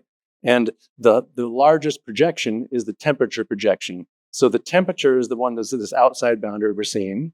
And inside, the things that are wrapping up are the mass boundary, this cone-on-cone structure that's being wound, would be the charge boundary, and so on. So what does temperature mean when you say temperature? I mean to be a geometric part of the full set. So here, the outer boundary of the whole set that's subsumed by the internal construction would be the temperature regime. Yeah.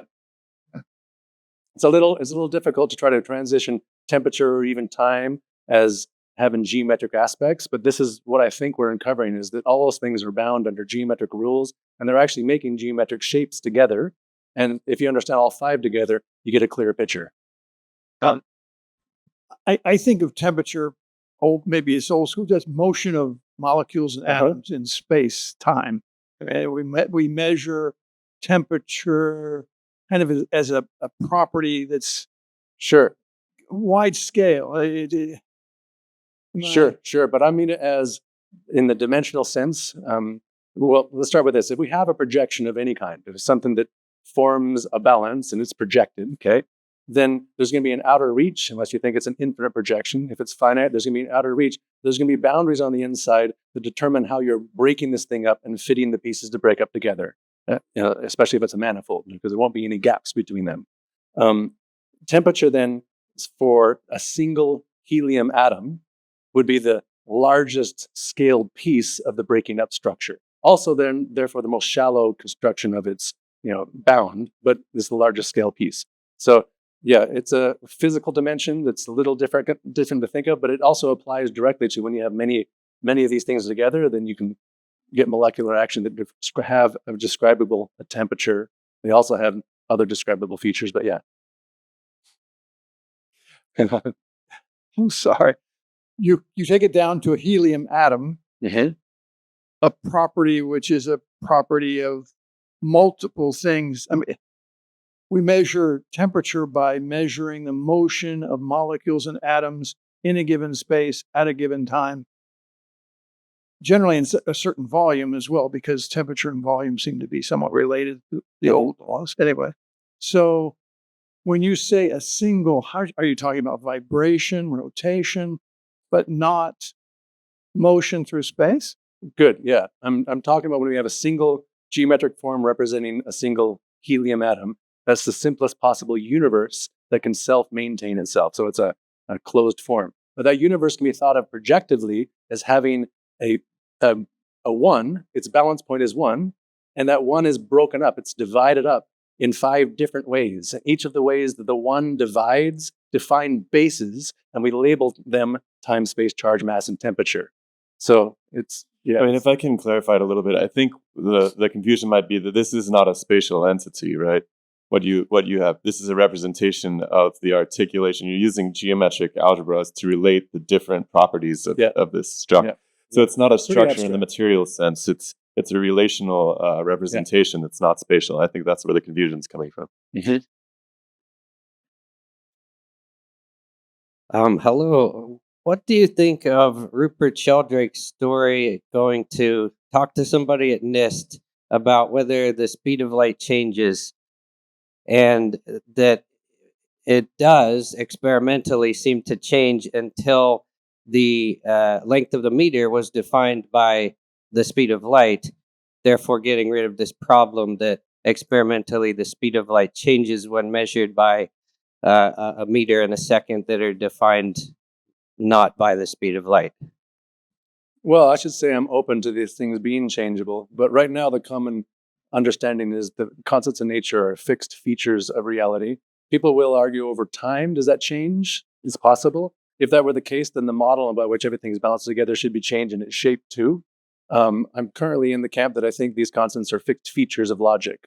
Of course, experimentally, the speed of light in a vacuum is different from the speed of light in a crystal or speed of light in air and so on, right? So it can experimentally change in that sense. But yeah, I'm open to all possibilities. Right now, I'm working mostly off of the NIST CODATA data set and trying to explain their connections. So that set is assumed that these are all fixed features. I would just like to introduce an interesting concept with the torus that you've got in your hand, that can fractal all the way up from subatomic particles all the way up to the whole universe. That's the fractal process. If you see it as a torus around the sun, and you're thinking of the sun falling, which you've just been describing, and it pulls the planets along behind it, those planets are sitting in that vortex in the hole in the middle and falling with the sun. But if you've got a set of planets sitting in the hole in the middle, you've got a second set of planets sitting in the hole underneath. They can't be falling with the sun because it's going the wrong way. So what we've introduced is the concept that if you put the sun into reverse time, it's falling up and it's pulling those planets up with it. So you've got planets going down and planets going up. Can only work when you've got time and reverse time.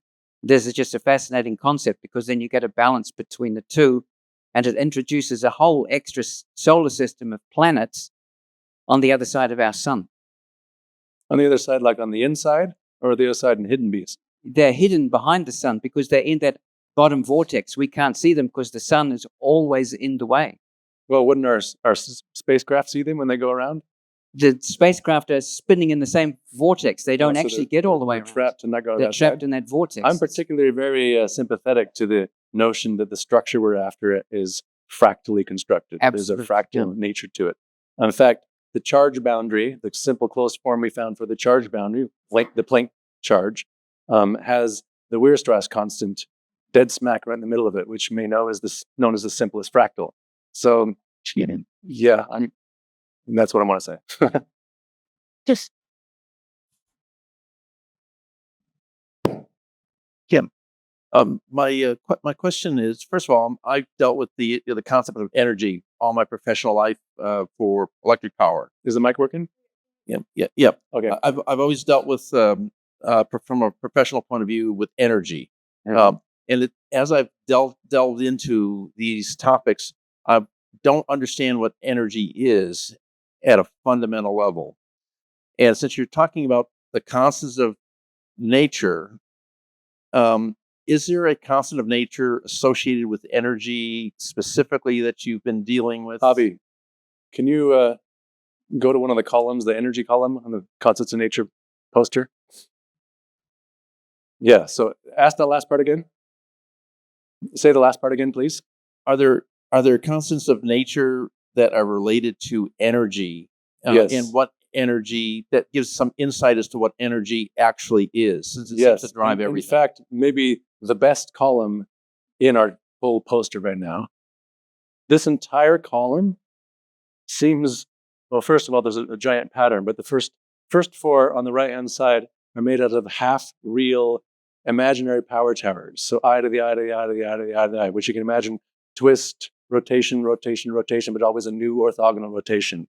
And the next four, so the 4 half reals and 4 half imaginary, fitting together, and the signature, the signs are 3 positive and 1 negative, and 3 negative and 1 positive. It looks like this is the 4-dimensional hyperbolic central structure, but looking right down the throat, where things are rotated on and fit together. Now, if we zoom down on the same column, you notice that these are all energy expressions: E sub n, E sub mu, E sub tau, E sub he, E sub d.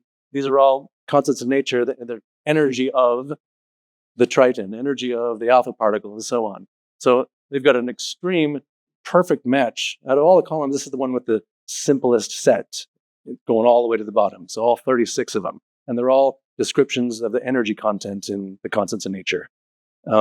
Exactly what that means? Well, I've kind of given you my vague impression of we're looking, this column looks symmetry-wise right down the axis of how things fit together. But it's really interesting that the thing that fits them together scale by scale is this I to the I to the I rotation all the way down.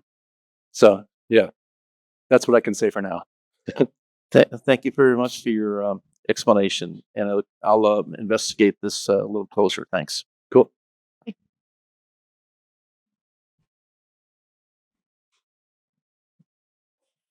Hi. Hi.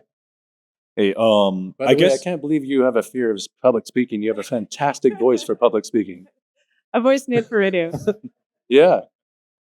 All right. So I guess my only question right now, because I don't know much mathematics, so like this is just like I have to like understand a lot more before I can actually like look at this and understand what I'm looking at. Mm-hmm. Mm-hmm. But anyway, I did have a question about because I feel like I've always heard like suspicions, rumors, whispers about the gravitational constant not necessarily being the most constant thing. I was just wondering if you had any sort of perspective on that. And I just wanted to hear what you had to say. Sure. I think the gravitational constant is a fixed thing. Of course, I can change my mind in the future. That's what I think right now. But that's because it fits so well back into this set. And when the whole pattern lumps up, it's starting to tell us something more. So if it were to change, we'd be breaking that whole column, the symmetry in the whole column. So that's my reason, is just for the symmetries we're finding. But it is a conversation in science right now whether or not the constants do change over time, right? But there's another question whether they change through scale. So if you make a measurement on a larger scale, would the constant slightly change, like the running of the masses and so on? But so it's a very interesting question to keep in mind. But I think currently that gravitational constant is a fixed constant. Thank you. I think So you have digits that extend beyond the known digits. Did you have any opportunity to validate some of your predictions? Yes, we've got 2 more confirmed predictions in string theory at this point, huh? We've found forms, and then since we found those forms, they came out with new updated measurements that matched even better to the number we were having. And so you can call it a verified prediction if you want. What else did you ask? factoring. Yeah, and the G factor was 1. Yeah. But now, as you can see, well, I haven't shown you the numbers that get spit out of this, but I hope if you know what each input is, you can go to Wolfram Alpha and plug in the number for the Planck length, plug in the numbers for the alpha particle mass, plug in the numbers for the Planck time, and then multiply by 1 minus the number for the imaginary part of the infinite power tower of I times by G r squared. By the way, G r squared is, we have G r and G theta, which are just the radial expressions of G3 and 4 versus the Cartesian expressions. So we have G3 was a 2-part number, a real and an imaginary part, so x and the y parts. But you can think of that in a radial sense also. So that's what G r is. It's also G r squared is equal to G3 times G4. Okay. Anyway, on the legend on the far right-hand side, we're going to make this poster publicly available. And I do update things over time. We have updated this thousands of times, so don't expect there won't be changes. But the ones that have the most symmetry or the least likely to be changed in the future, the legend on the right-hand side gives you the names of everything on the poster and gives you the first 15 significant digits. We can't verify anything past 14 because there are no constants of nature that have measurements past that. But so this should be enough information to look everything up and plug it in and check it for yourself. And yeah, hopefully some of those constants, if you are mathematician or mathematically inclined, you're already familiar with many of them because they are the central, most beautiful constants in math and geometry. So, Excellent. I like that it's verifiable and open to exploration like that. Do we have more? Oh, we do have more questions. I'm sorry, Solomon. Thanks for the very interesting talk. I was at some point in the talk, you were kind of, I'll say, I find the constants that are dimensionless to be the most compelling because it feels like the scale is not in any sense arbitrary. But it felt like you were claiming that sort of there's some really intrinsic, meaningful thing behind the units that we use, meters and seconds and things like that. I always felt like this was just sort of an arbitrary scale. Maybe you can, come up with a nice, like very precise definition, but we could have just as well have had the basic unit of time be, half a second or 3 seconds or something like that. Great question. Thank you. So I am saying that they're not arbitrary, but I completely understand thinking that. In fact, I thought that most of my upbringing in physics. I don't think it's common for physicists to have looked at these constants of nature, to have even seen the names of many of them. Dozens of them are just kilogram Kelvin relationship or the meter kilogram relationship and so on, right? Those bases are uncovered from these fixed actions in nature. We find them from there. But what that means is that when we have equations that each constant belongs to, that we can use that equation synonymously with other physics equations without changing our system. So when you take the whole set of equations, and when you take any one equation that say only has 2 dimensions in it, it's not so obvious that those bases are the fixed bases. When you take all the set of equations, then those fixed bases become really obvious. Because if you put all the equations that the constants show up in, and then change one base, you see that dozens of equations become more complicated all of a sudden. So our goal is to get the simplest possible expressions. And in that quest, we've uncovered there are bases that make it possible to give us the simplest expressions in the equations themselves. So yeah, I am saying that the 5 bases are inherently part of the logic built into atomic matter. And one of the big mysteries we're after is to understand why exactly those bases, how do those bases fit together? Why are they responsible for the logic of all the actual expressions that matter can hold or have? Diets. Practice. I'm coming back for a second one. You just real quick. Are you in contact with NIST about anybody in NIST about this Not yet. view? Not yet. Not yet. I've still spent all my time. I'm not convinced that we're all the way at the end, because the more things group up, the more I get confident, but I'm expecting everything to be all grouped up perfectly at the end. And we still have 6 that we haven't answered. I'm sure there will be communications with them in the future. Not yet. I spend all my day focused on each question, so I do very little outside communication. So that's probably why. Which just that we're using their Yeah. as the basis for your work. And I was wondering, the people at NIST, the people at NIST are always working on these, and I don't know whether they actually have a channel for that data to be flowing to you if anything changes. I hope there's somebody at NIST who's working on trying to figure out the pattern in there. I think really their job is to report the best measurements and read the recent papers that come out and adjust the numbers based on the best measurements. That's really where I see their focus so far. But hopefully there are people there, since they have access and directly work with the numbers, who are directly trying to make sense of it too. I think they would be very interested. Yeah.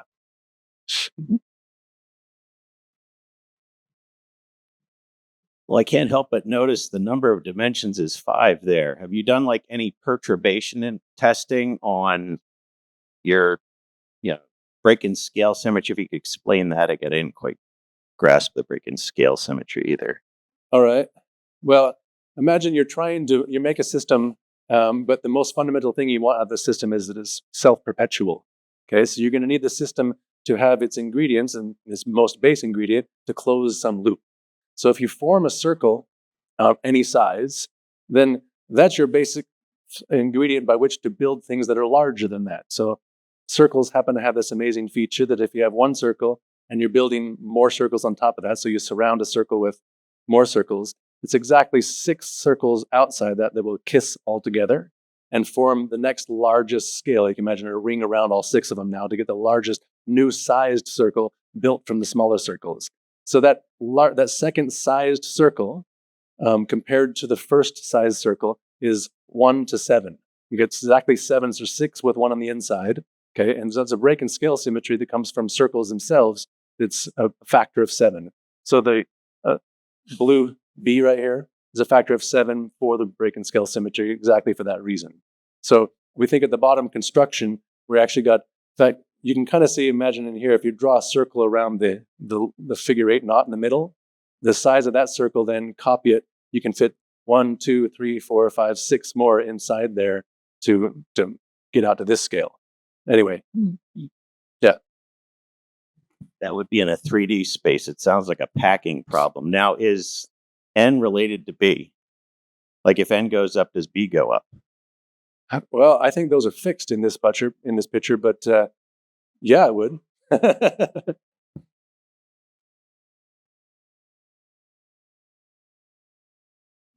I think I've got the hardest question for you to answer.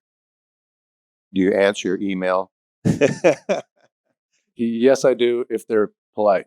The reason I say that is, I attend a lot of conferences, and the hardest thing for us to do oftentimes is there's a lot of questions and a lot of ideas and concepts we would like to share or get your perspective on, and you never have the time to really explore because everybody's got a lot of work to do and other things like that. So what I've always wondered is people's work processes. If people want to send other researchers and things like that, how do we limit our time? How do you work?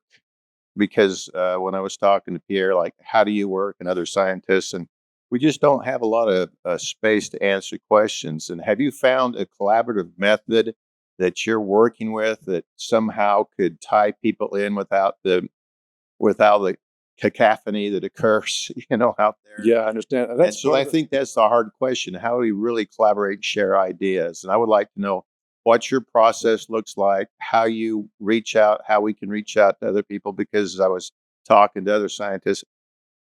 There's a lot of stuff going on, and yet we just seem to be working in isolated pockets. So I think that's one of the hardest questions we have to answer as research scientists, et cetera. How do we actually effectively come together so that we can look at the holistic ideas that are forming planet-wide? Yeah, that's a great question. And also, I would add that I think it depends on the field you're researching. There are some fields that are quite actively full of positive collaboration. And there are other fields, as we saw yesterday, that have very been stymied in even talking about it, right? It's very difficult to publish a paper on something about fundamental constants in nature. There are no working physicists working on that. There's nobody with a PhD that would actively proclaim this is what I'm doing, and for fear of losing their job. So it's a difficult thing to move forward with. There's a difficult place to find where there's a conversation where people are trying to do that, since all the pressure is not to, right? So me personally, I got one point, I didn't think I was going to survive much longer. I thought I had to the end of the month till I couldn't pay rent and couldn't eat. And I'd lived a really good life, done a lot of good things. And I thought, all right, I am not going to respond to this crisis by trying to worry about the money.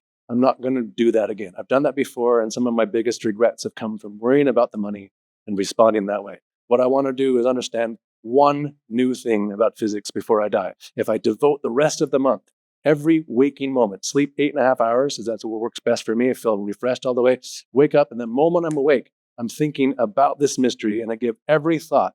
That's the maximum I can do. And I knew I'd never actually done that. I'd read physics books for decades. I'd really worked for hours a day, but I'd never given every thought of the day. And I wanted to feel like I had done that. Now I'm kind of in the practice. This is the first time we've gone away for a trip as the Physics Monastery. However, we have other people at the Physics Monastery who have completely different methods.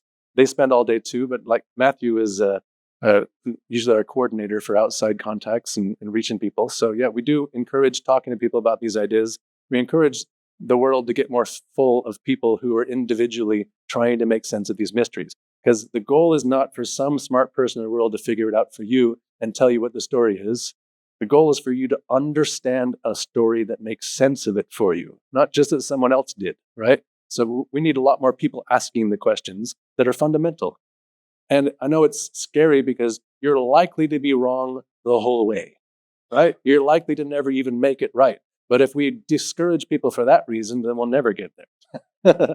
So I respond to emails, but it might not be right away. It might be several days lag. We also try to hold conferences at the Physics Monastery every now and then. So people are welcome to come. I prefer in person to those meetings because I find the online stuff very distracting. And usually we don't get to the depth of the conversation I'm interested in. But people are welcome to come participate for free in these conferences. Sometimes we have people camping out, sleeping on the floor to have enough room for people, or people get nearby hotel rooms, whatever it takes. But for me, I don't see a lot of professionals that have spent 20 years learning physics and teaching physics working on this. So that's not a pre-qualification for me. Being a human with consciousness that's identified this as important is more important. Anyone's welcome to try. I mean, that said, I'm not looking to entertain all my day looking at all kinds of crazy ideas. I want people who have really thought things through or want to think things through and are very serious. But that could come from any walk of life.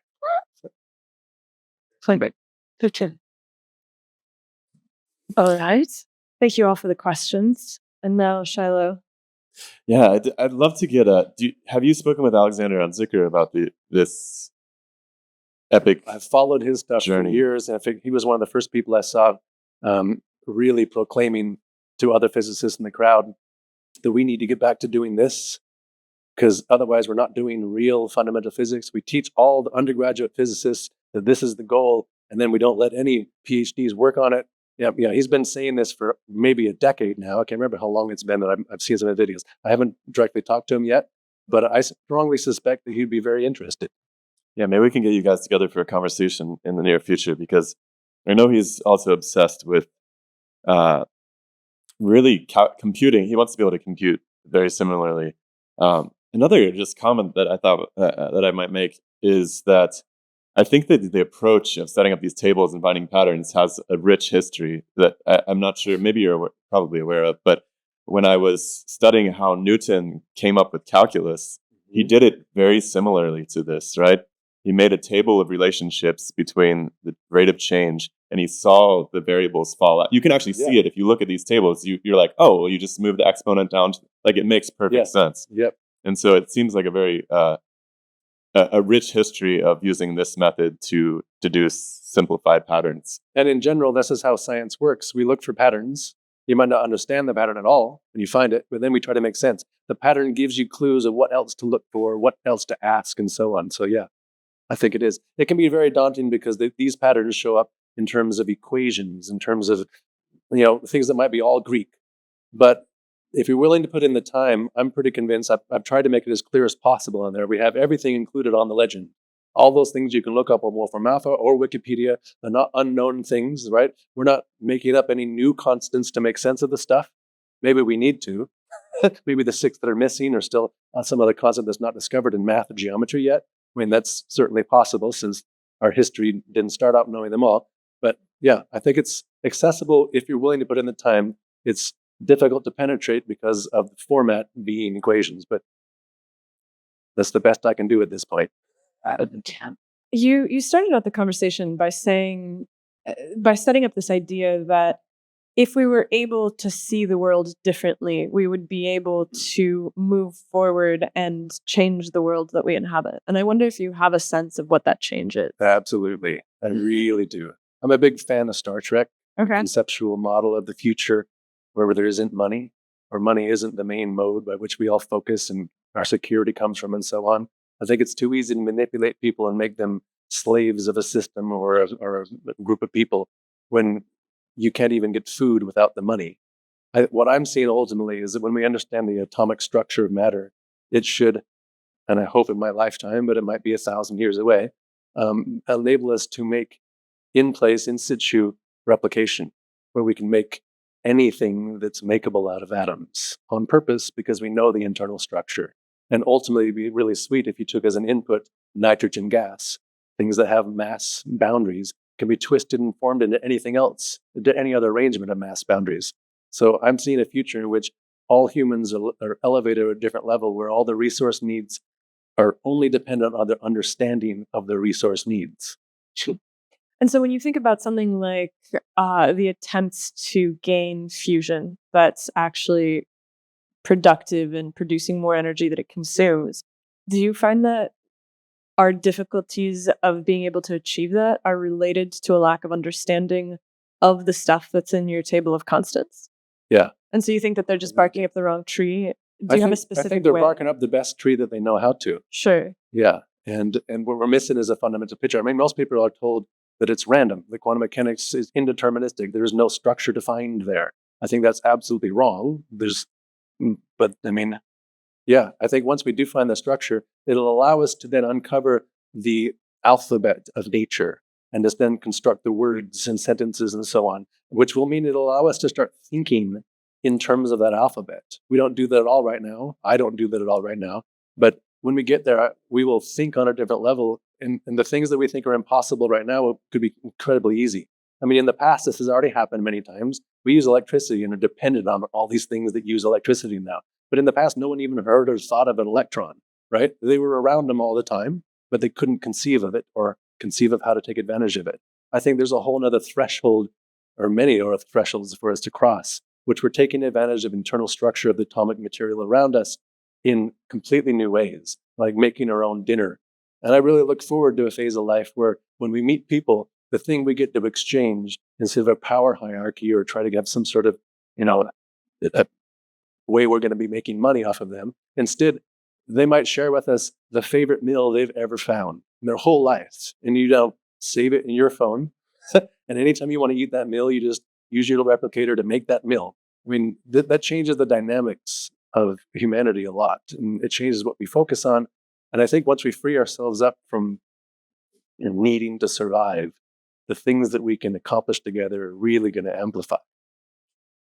I'm very sympathetic to that because I do feel like the idea of post-scarcity is kind of what drives a lot of science and a lot of innovation. People that are passionate about the future tend to be passionate about the idea that we are moving towards something that is more equitable and fair than the society that we live in.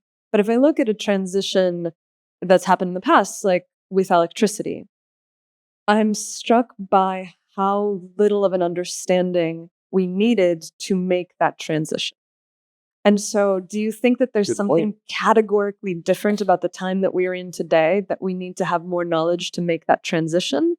Or is it something else for you? I think we're more likely able to make that transition today. We have tools that allow us to put together a larger data set and try to make sense of it. We have tools that can do things that we couldn't do before. And those things then help us understand them in at least partial ways. And I think as we approach a picture that makes sense of this whole mystery, that the biggest transition that will come is we'll understand the mystery. It'll be a conversation in grade school to high school about physics and chemistry and biology. And those will all be kind of a continuous conversation without questions that we can't answer about why those features exist. This is what I'm imagining, at least. Now, can't predict exactly how long this is going to take. I just know it's worth the effort to get there. With the rise of AI and your own use of these computational tools, do you have a sense that there's a displacement of the effort onto the human minds, from the human minds onto the machine minds? Where basically, because you're saying that, okay, so we need to be able to see the complexity of the interactions. And the complexity of interactions that you're seeing in a large part comes from Wolfram Alpha, which is this computational tool that allows you to sort of to just chug the raw numbers into each other to see the relationships that come out. And so is the transition necessitated by the computational developments that are occurring? Could it happen without AI systems? I think it can or could happen without AI systems. And I do see that the AI systems are also getting some people to think less, right? The Wolfram tool, I wouldn't include in that group. It doesn't just give you closed forms. It'll also, you can ask any question about an equation in calculus. And then all of a sudden you'll have a whole list of related things that allow you to explore more and make more connections, and therefore come away with way more understanding than you were asking for about that equation in calculus. So that said, I also think currently we've come up with a lot of other systems to distract people from thinking more, right? The first one where we're all focused on money, but also, I mean, how many people spend once in the entire year thinking all day on purpose instead of letting the outside world distract them, take their attention, right? How many people are in charge of controlling their attention for what they're after instead of looking for things that will entertain them or take their attention? I think it's gone very far one way. And I think many people have kind of maybe lost track of the joy of getting to think all day, or the joy of walking for 8 hours with no interruption, with no music, under thought. Now, Einstein used to do this a lot. He said there was something magical about walking and thinking. The walking process helped you think more. You come up with new insights. And I hope everyone remembers how delightful it is to come up with an idea that changes your world personally, that makes you think differently from then on about a whole bunch of things that you regularly think about. That's extremely delightful. And I might call it the process of growing up. Today, we've kind of lost the aim of growing up because, well, how do I frame this? How do you know whether you're still growing up? Well, do you see the world the same way you saw it when you were 5? If the answer is yes, you haven't grown up since 5. Do you see the same world as yesterday? If the answer is no, then you're still growing up, right? So I think that process is extremely delightful. And we got very sidetracked with entertainment, with those who are taking our attention on purpose. If we get back to understanding the joy of being in charge of our own thought and not looking for entertainment, but instead looking for insights, then we can elevate ourselves. But also we encourage ourselves to continue the process the more we practice doing that. Seems like that was that's the utopian dream of the academy, that you would be bestowed with this almost, monastic ability to think all day. But it seems like, and I don't want to be disparaging about the future, because I think that the rise of independent institutions like your own are perhaps the solution set to that, in so much as you can provide people a space to be able to do that. Do you have a sense that kind of alternative structure is proliferating in the world, or what? How do you see the future of inquiry in the best case scenario? Oh, in the best case scenario, yes, it would be really nice to have that proliferate. I also think it'd be really important for everyone to remember this isn't just about sitting and thinking about what you can conjure. Whenever you're stuck, the best guide is nature. Look into nature, travel, Go see something you haven't seen. See natural things that you've never been exposed to. Touch them, taste them.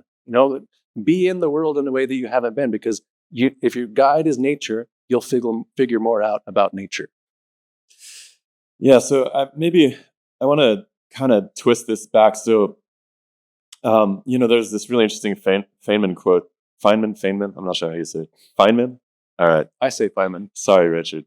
So, you mentioned that he said that if we were to preserve one piece of information, it would be that the world is made out of atoms.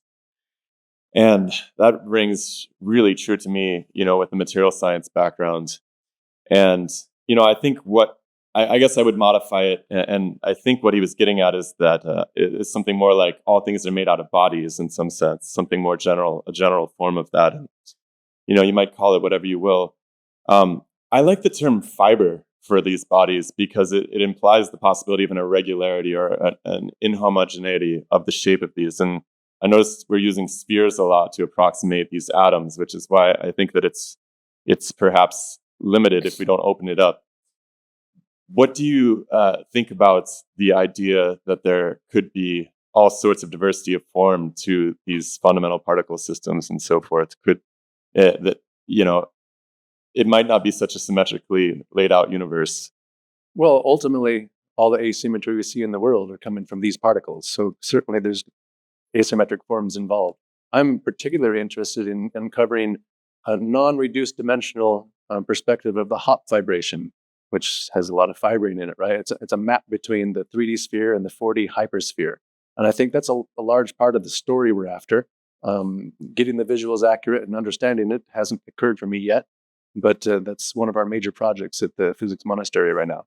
So yeah, I think there's a lot of asymmetric structure going on. Also, what we're uncovering is a story that's suggesting that the universe isn't just hyperbolic, but hyperbolic structures are incredibly asymmetric in scale, right? Scale matters a lot in hyperbolic structures. So yeah, I'm very sympathetic to the idea of fibering things and asymmetries. Yeah, and I think that the interesting part here in translation for me is that a lot of, like we mentioned, one of the first questions was regarding how you have created this relational map, which you use these geometric principles to draw this map out. And as a material scientist, I'm really just thinking in terms of 3D objects interacting with one another. And to that end, when I look at a physical equation for something in the material space, like we can take the most simplest form, like the Hookean deformation equation, right? You have a constant in there. And for each material, essentially, you have a modulus, right? And it might seem like a mystery at first, but if you look at enough materials, you start to realize that what this modulus is telling you is the relationship between the deformation and the amount of effort you need to put into deforming it. Mm-hmm. So when I look at these constants of nature, even the speed of light or something, I'm always thinking in terms of what is this saying about the material properties of that substrate itself. And I'm wondering if, as an example, the speed of light seems to suggest to me the rate of deformation of that substrate. Do you have any space in your mind for thinking about these physical constants in terms of what they would say about the material properties of the atoms that underlie them? Yeah, absolutely. In fact, that's our main goal, is to understand those aspects of it. So I currently expect that we have a geometric form, whether I'm right about this one or not, and that the partial interactions that make up that form give us all the actual exchange relationships in nature and atomic structure. So yeah, absolutely. And then I guess I have one last point. So somebody asked, what the hell is energy? And I can't think of a better definition for energy looking at all these equations than something moving somehow. What do you think about that? And I think it's significant that you were saying that it's down the barrel of the torus where motion would be strongest. Yeah. So energy moving somehow, but we're also usually interested in energy that's not exploding or contracting, right? We're stable energy forms. A potential of some sort. Yeah, I mean, we could use them to do explosions or contractions, but the forms we're interested with energy boundaries are things that are maintaining themselves. So I think that the Giesking manifold, in whatever all of its structure looks like, defines the minimal boundaries that you can wrap things around in a closed form. So I think energy and geometry are directly connected in that sense. So before we break for lunch, I wanted to ask you, you made this point at the beginning about the confines of a flat world where there's a fear of exploration because you know that if you go too far, you might fall off the edge and you don't have the ability to pull back from it. And I wonder if you have a sense of where that fear of exploration lies today, because I don't think that the fear disappears. I think that it shifts position. We're no longer scared of falling off the edge of the earth, but surely we're scared We're of scared of other things. Yeah. We become less scared the more we personally practice to conquer the fears.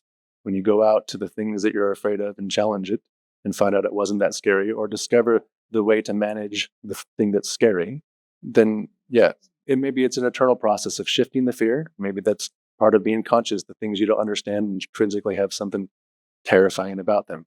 But I also think that's the exciting part of life, is to face those terrifying things, to stare them down, and to figure them out.